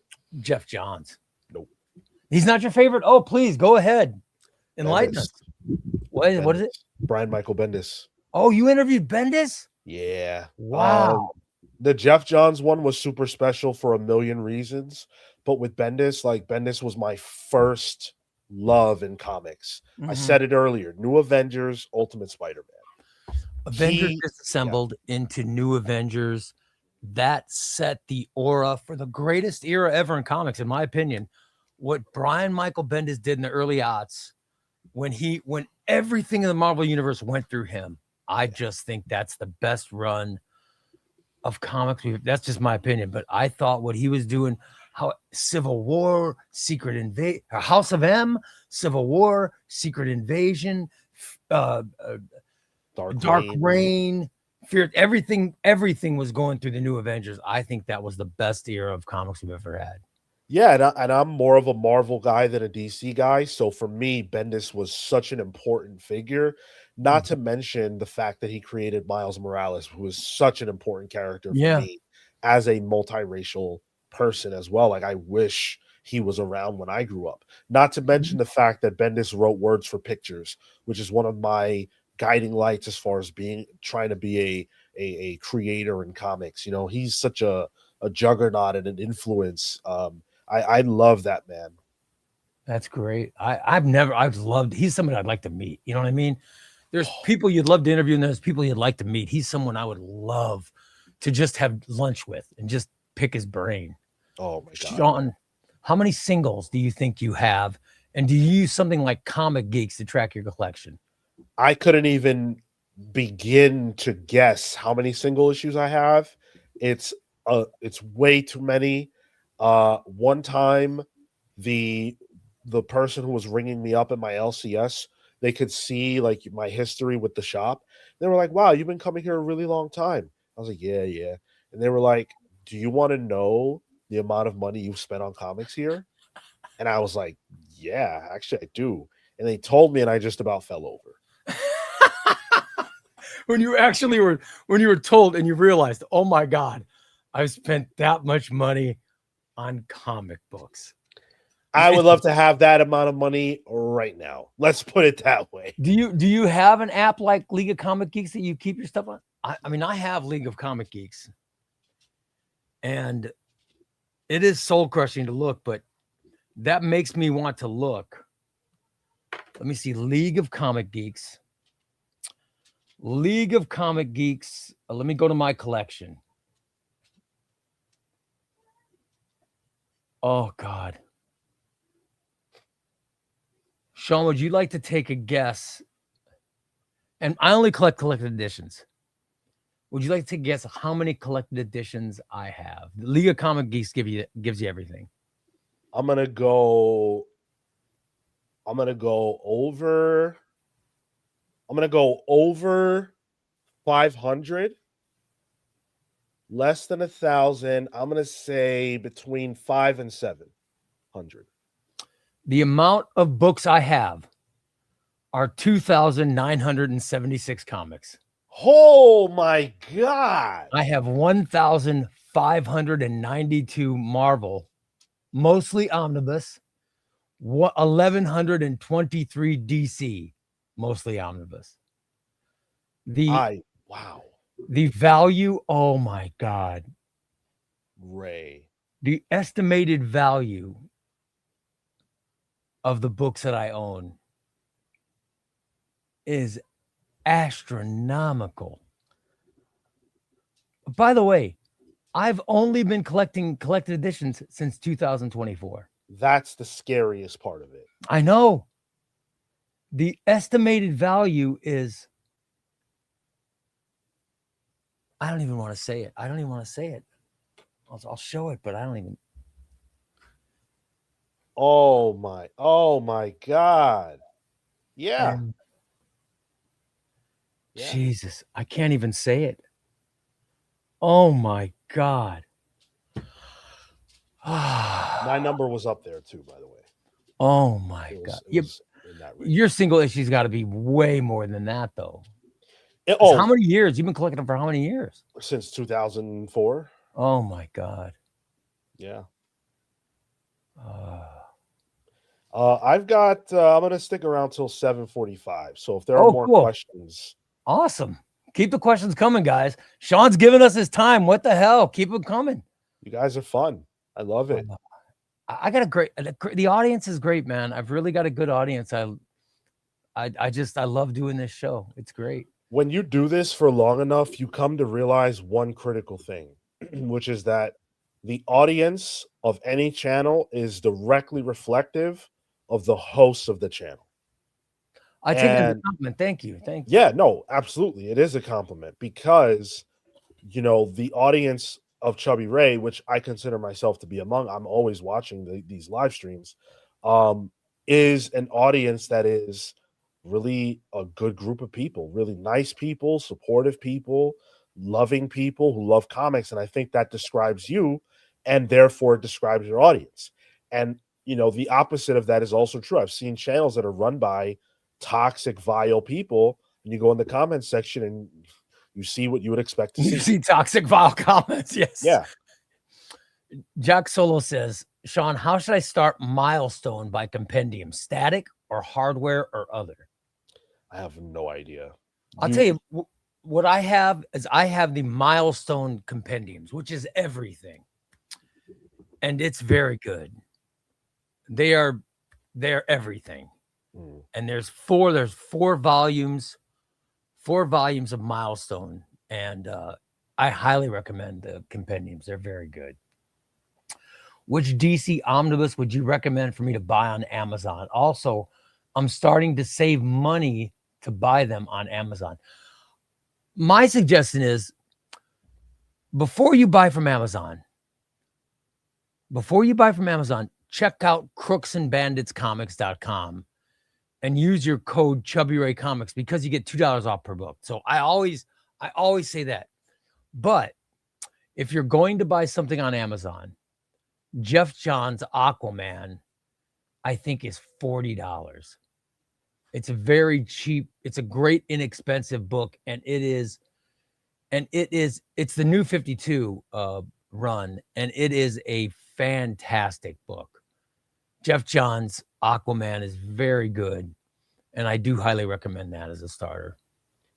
The Grant Morrison Batman run, and I mentioned earlier, you've got Batman in your profile picture. Yeah. Those omnibuy on Amazon are like under $40. You can get those. It's a steal how cheap they are. I don't even understand it. I think you can get volume 1, 2, or 3. I think this is like $38 or something. And they're very good. They're very good. Of course, I have a problem. I have Grant Morrison's Omnibus Volume 1. I also have the Absolute Edition. Of Batman and Son. And it is the Absolute Edition. I have the regular paperback of it too. Good Lord. The Absolute Edition of Batman and Son is so freaking good because Andy Kubert's art is so fantastic. I'm such a big fan of the Absolute Edition of Batman and Son. But any of that is good, man. Love it. When Ray says he went St. Louis shopping, what he really means is he's out there trying to buy St. Louis wholesale. Well, no, I went and did some comic shopping, and I got X of Swords. You guys know this. I got X of Swords, brand new, still sealed. Yo. I got X of Swords at a shop in St. Louis. I got it brand new, still sealed, undercover price. I found it in St. Louis. It was my best buy ever. And this was last weekend, 2 weekends ago, when I got this book. I already sold Wes my old version of it because I'm keeping the sealed one. I have that. I have it sealed as well. I actually used to have two. I lost one in a bet with a listener. Really? You bet it away? Yeah, I sure did. I was offered $300 for my old one. And yet I sold it to Wes for way less than that, just because Wes is I'd rather sell it to one of the Chubbyray subscribers or members than, sell it on eBay or something. Mm-hmm. Oren says, Ignition Press, thank you. I will look into them. Oh, yeah. Ignition Press and Mad Cave are doing cool stuff right now. Yeah, I really love Mad Cave stuff. I will look into Ignition Press too. Ignition Press gave us 3 starter kits to give away which included all their issue number ones. Oh, wow. We gave those away throughout the month of February, which was super cool. Really, really shout out to those people for doing that for us. I love their work. And like, I'm not saying that because they provided us with shit to give away to the audience. The only reason that interview happened is because I love what they do in the first place. I think that's the best. That's the best thing. For example, I mentioned Crooks and Bandits comics. Crooks and Bandits reached out to me before my channel I had hundreds of subscribers. All right. And Crooks and Bandits reached out to me and said, you're doing some really good stuff. You know, and it was really nice. And they were wondering if I would be interested in getting a code. And I said, well, let me think about it. And I ordered from them just so I can, and I've done this since I was in radio. I used to always get,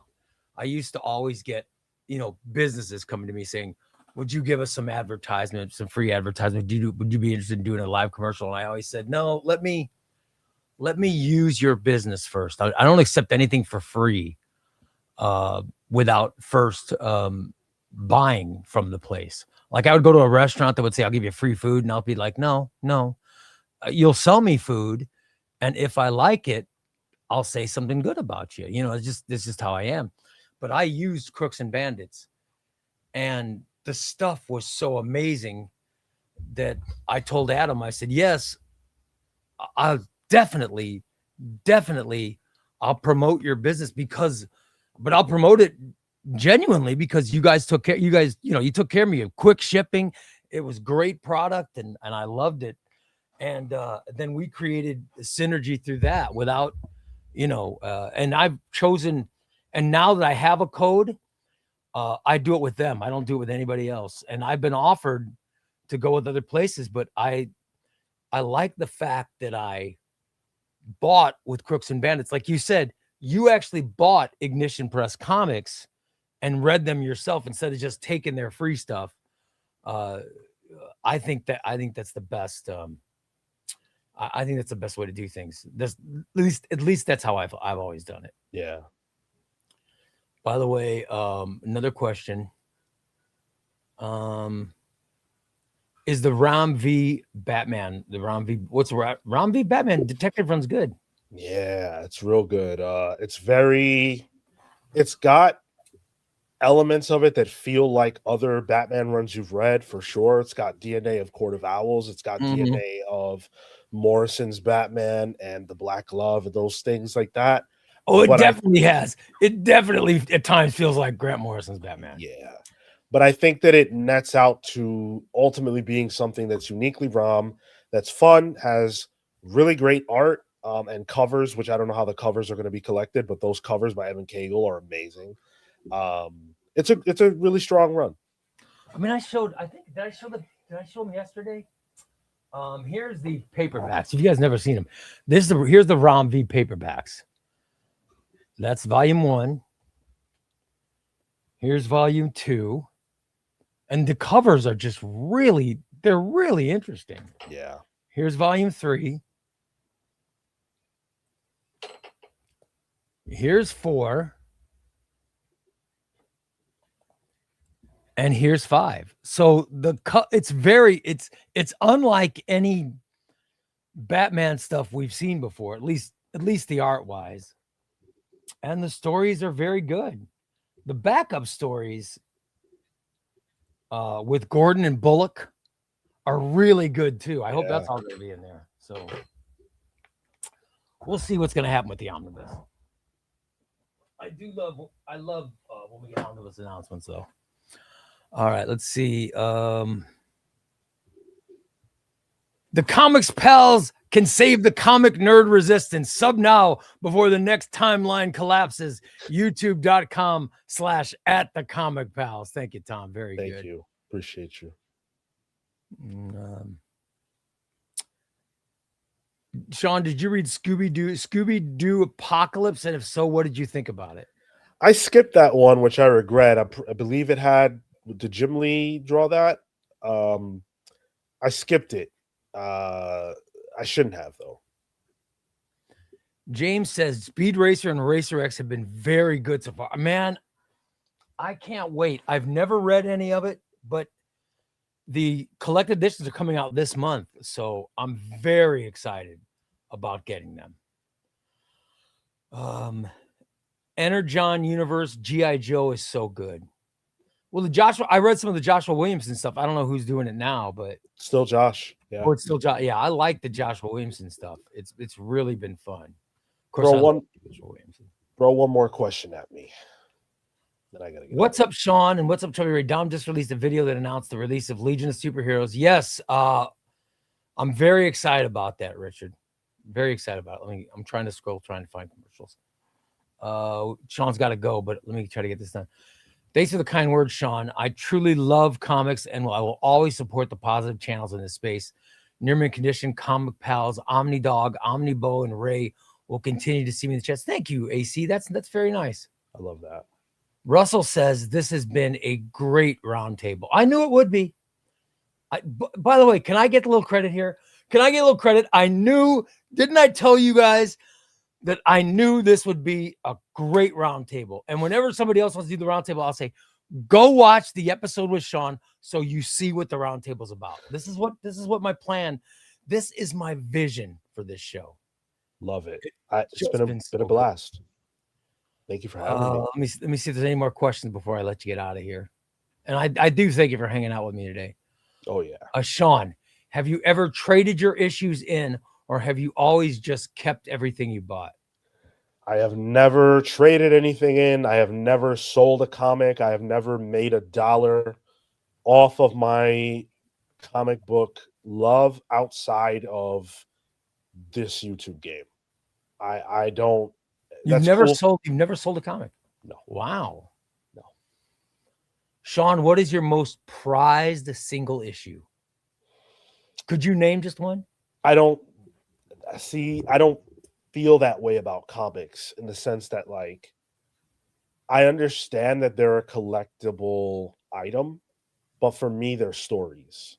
So, and I don't see them beyond, like, I don't view them as anything beyond that. So, like, I don't have a prized single issue.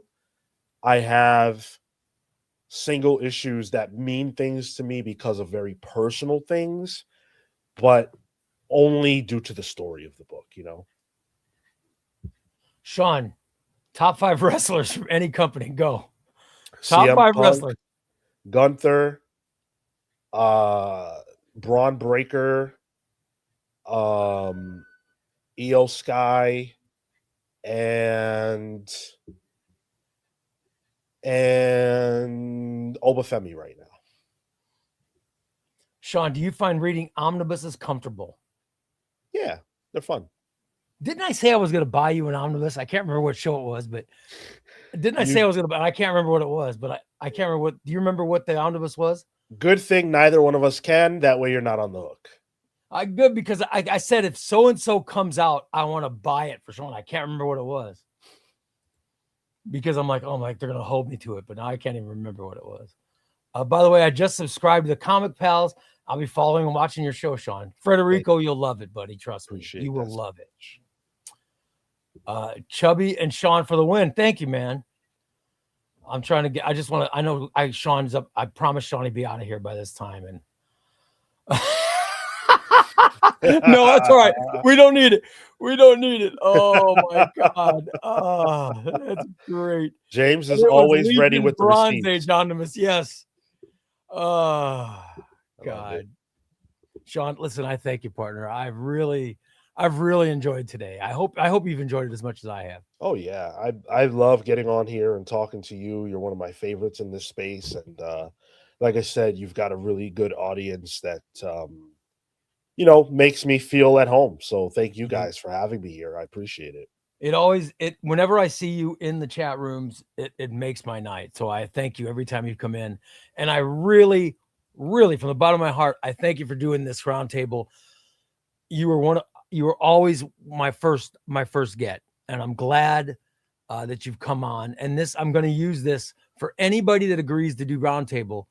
use this as an example. This is how the roundtable is set up, because the whole thing is about, we're just talking comic origin stories, what got you into it, and I just think it leads to great conversations. I really do. All right, Sean, I really appreciate it, brother.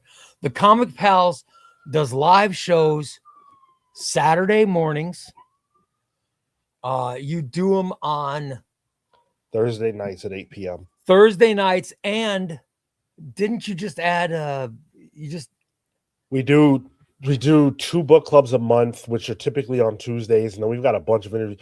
May and April are going to be insane. Like, my schedule looks ridiculous because of all the interviews we've got coming down you're going to see a lot of my mug. So yeah, I think it's great. And we can always see you always show up on near mint condition streams, and of course you're always welcome to any of my streams. I love you, brother. I'm so glad that I got a chance to meet you, and I really feel like you are a friend of mine, and I appreciate you doing today's show. Thank you for having me. Whenever you put the bat signal in the air, I'll be there. I love it. Thank you, buddy.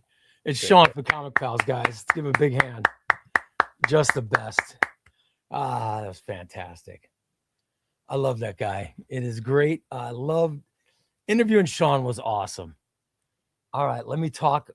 I got to tell you. So I woke up from my nap today, right? Woke up from my nap, which I do my show. I do my morning show every morning, and then I take a short nap. And whenever I woke up from my nap, I always go right to the Chubbyray Comics Discord. And the first thing I look at in the Discord is, what did James put up today? Here's what James put up today, everybody. Get ready. Robin, Tim Drake Compendium, Volume 2. This is something we have talked about on Chubbyray Comics streams forever. Robin Compendium 1 is so good. We've been wanting Robin Compendium 2. We're getting it. December 22nd, Robin Compendium 2 is coming out. I love it. It's got Robin 6 through 30, Robin Annual 3 and 4, Azrael Agent of the Bat 15 and 16, Batman Shadow of the Bat 48, 49, Detective Comics 685, 686, 695, 696, Catwoman 25, 31, 32, Green Arrow 105, Showcase 94, 5 and 6, and Batman Chronicles number 2. Legion of Superheroes by Mark Waid and Barry Kitson, coming out December 8th. Oh my God. This made my day. I was so happy to read this. James, you made my day, brother. This has got Legion of Superheroes 1 through 15, Teen Titans Legion of Superheroes Special, Legion of Superheroes Teenage Revolution, Brave and Bold number 1 through 6, Supergirl and the Legion of Superheroes, Strange Visitor from Another Century, Supergirl and the Legion of Superheroes 16 through 36. Oh my God, this is fantastic. The new Teen Titans Omnibus Volume 3 coming out December 1st. Oh my God. So they're doing a reprint of Volume 2 and Volume 3 this year. That's awesome. All right, guys, I don't know if you heard this, but also announced today, JSA Compendium Volume 2, which we have talked about. We want Volume 2. We're getting it. DC is putting out JSA Compendium Volume 2 November 24th. Man, DC's hitting it on. They're doing it right. Wonder Woman by Brian Azzarello and Cliff Chiang Compendium coming out November 10th.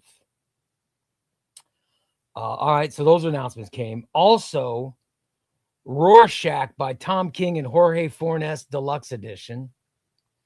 World's Finest Deluxe Edition 2026 edition. Batman the Resurrection of Ra's al Ghul is coming out December 29th. Metamorpho Year One. This is a new edition. Is coming out December 29th. Superman Shazam First Thunder is coming out December 8th. And then we have Adventures of Superman Book of L by Philip Kennedy Johnson is coming out. Nightwing Year One paperback by Chuck Dixon and Scott Beatty and illustrated by Scott McDaniel is coming out November 17th. These are the books that DC announced today. If you go to the Discord, check under news, you will see this week James has gone to the news section and he has made all the different compendiums and omnibus announcement. And this has been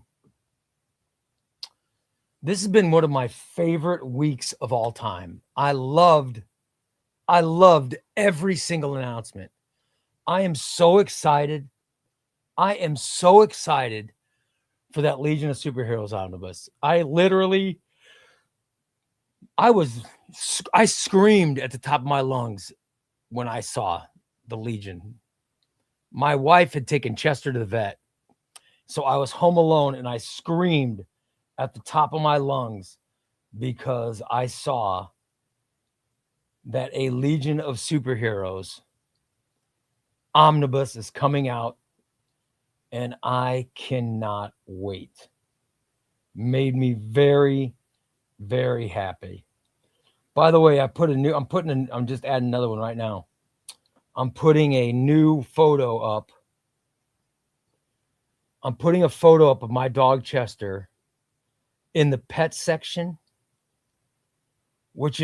it's under Beyond the Panels of the Discord. You guys, there is a picture of Chester at the vet. It might be my favorite Chester picture of all time. It is so fantastic. It's a picture of Chester, and it's amazing. My pug Chester is so damn cute. It just melts my heart when I see it. Oh, I love it. All right. We've got just enough time to do some giveaways, and we can do some giveaways. And I'll wrap up if there's anything. Harley says fantastic. Oh, thank you, Harley. Appreciate it, man. Sean with an all-timer of an appearance. Yeah, Sean is great, guys.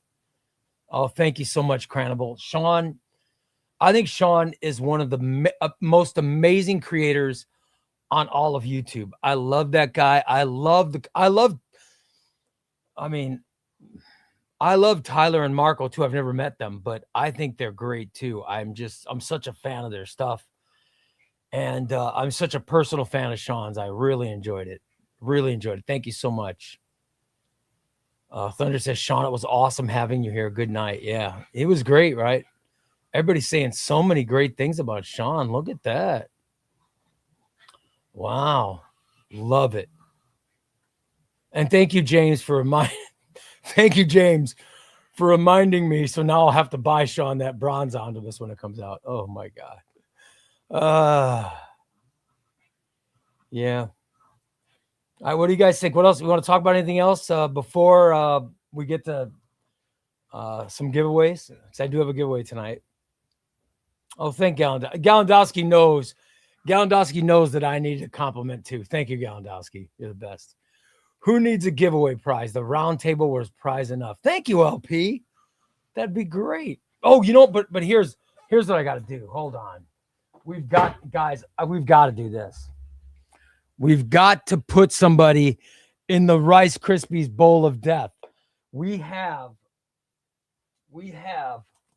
the DC versus Marvel Amalgam Age Omnibus. This is from crooksandbanditscomics.com. That's where I want you guys to look first. When you go to buy a collected edition, go to crooksandbanditscomics.com. Use code Chubbyray Comics to get $2 off a book. And if you have any questions, or if you want to make sure that Adam's going to have a book, I want you to send an email to Adam, crooksandbanditscomics.com. Adam is the one who provided this omnibus we're giving away. Let's get a couple more people entered. Let's enter some more people into it. All right. Let's draw a member. Let's see who's going to get in. All right, here we go. This person is not winning shit. This is a not shit winner here. This is the winner.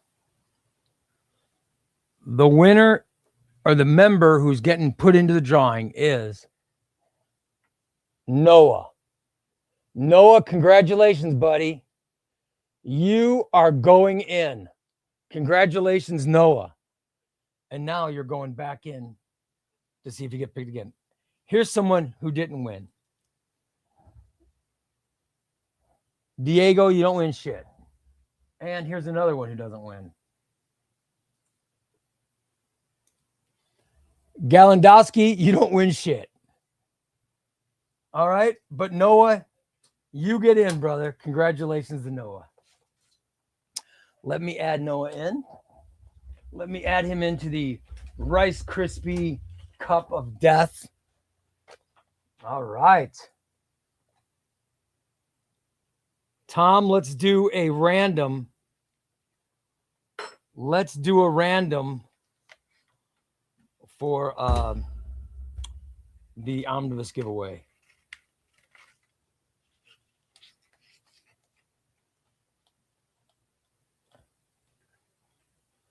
Congratulations, Noah. I'm not sure, but I think Noah might be our youngest member. Isn't I don't know for sure, but I think Noah's a teenager.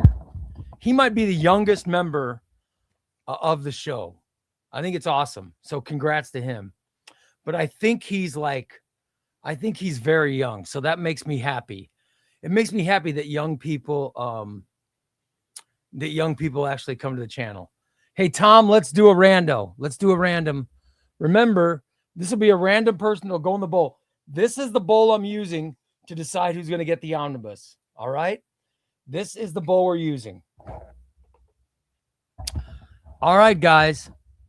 Tom, 3, 2, 1. Start counting above 20 and under 100, Tom. You count. You count. And then you text. As soon as you text, I will randomly pick someone, and that person is going in the Rice Krispie Bowl. All right? I'm trying to get to it to where you guys can see it, but I can't. My phone is, my phone just doesn't let me. All right, there we go.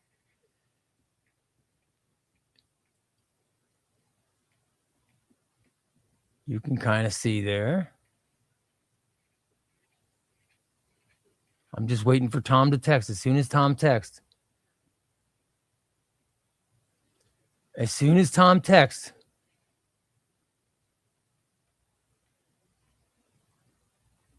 All right. Tom says, tonight's Rice Krispies Cup of Death victim, the poor trembling soul about to be lowered into the snap, crackle, pop screams of the abyss while the bowl itself whispers ancient curses is who is this? Federico. Isn't Federico already in? Isn't Federico already in? Did he get in again? Let me double check. Here's who's in. Noah, MZ, Tom, Mega Man, Griffin Rhodes, Diego. Oh, Diego's already in. Omnibo,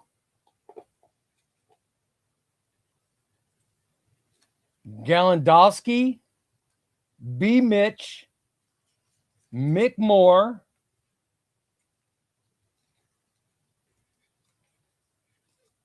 and Federico. Federico, you're going in again. Hand it good for Fred. So now MZ and Federico both have 2 entries Dude, that's awesome. Frederico and MZ now with the best chances to win. Congratulations, Frederico.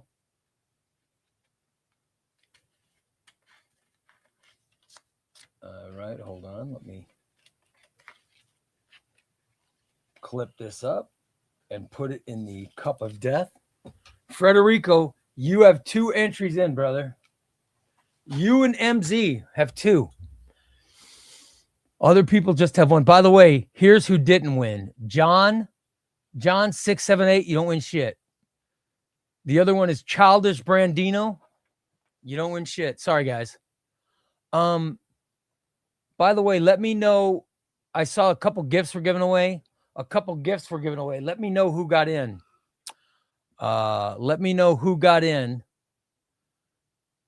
It's Thunder. You guys know Thunder's back. Thank you, Thunder. Shit. Tom, let me know the new people that got in so I could put them into the before we do the next one. I want to make sure everybody is in the hopper.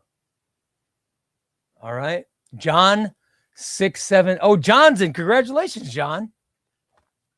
John 678. All right. He's now a member.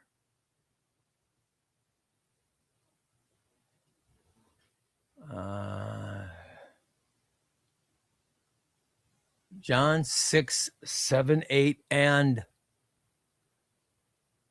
MIAO Mayo.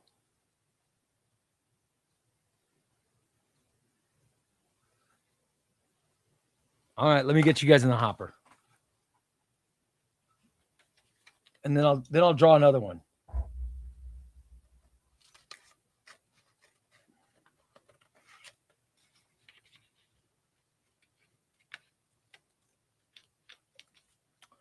By the way, what should I have for dinner? Oren, what you making for dinner? So I got to figure out what to have for dinner. All right, here we go. Mayo and John, you guys are both going in. It's a big hopper. All right, putting you guys in now.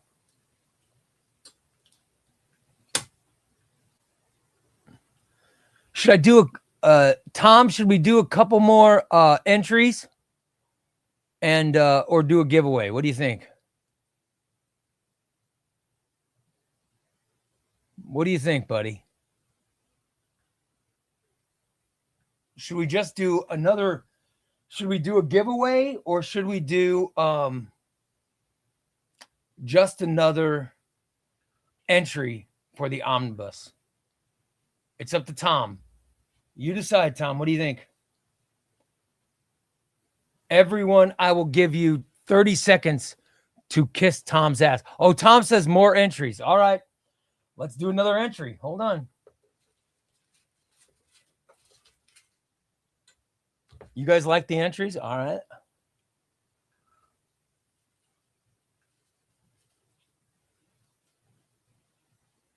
All right. So the winner's the one on top. These 2 are losers. All right. Here we go. I'll put the winner here. We'll read the winner last. Hold on. I'll put the winner right here. Let me see it to where. Let me get to where you guys can see it. I want to make sure you can see the camera. Hold on. There's the winner's name. Okay. Here's who didn't win shit.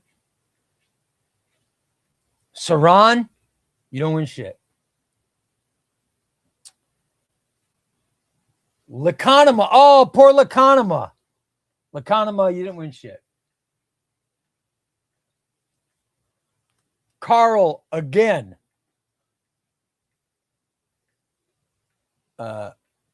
Carl didn't win shit. Sorry, Carl. And John Oakley.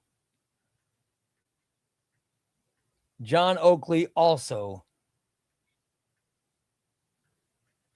Can you guys see that? John Oakley also didn't win shit. Sorry, John. The camera, for some reason, is not picking him up. There we go. You can kind of see it. All right. Here's the winner. Here's the person who's going in to the Rice Krispie Cup of Death. Piano Wizard. Way to go, buddy. PW is going in. Let me add PW. Put him back in the hopper and add a new PW.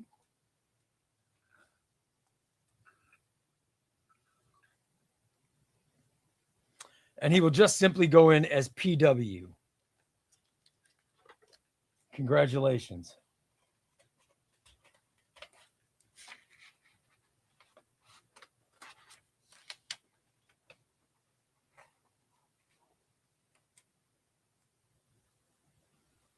You're in, buddy. All right, Tom, let's do another rando. Well, I'll tell you, we're getting some good entries now, guys. We're getting some good entries. All right. Tom, let's do one more rando, buddy. One more rando. I love this entry stuff. All right. 3, 2, 1. Let's go. Good luck, everybody.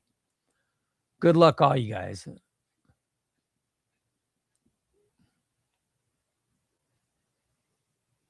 Remember, this is just for the omnibus. Just for the omnibus. I'm all the way down. Now I'm going up from the top. And now I'm going up from the bottom. All right.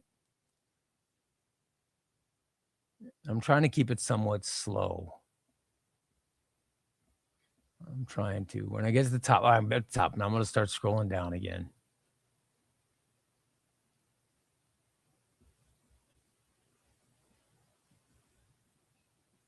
Scrolling down, just waiting for Tom.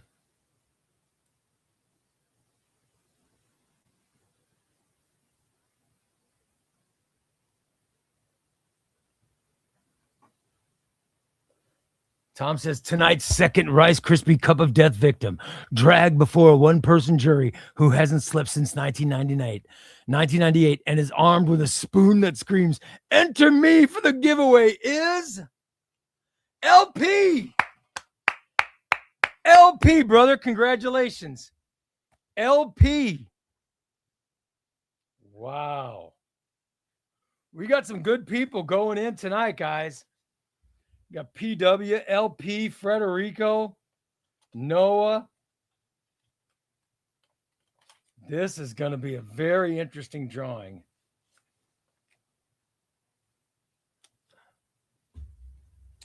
There you go, LP. You're going in, brother. All right, you guys.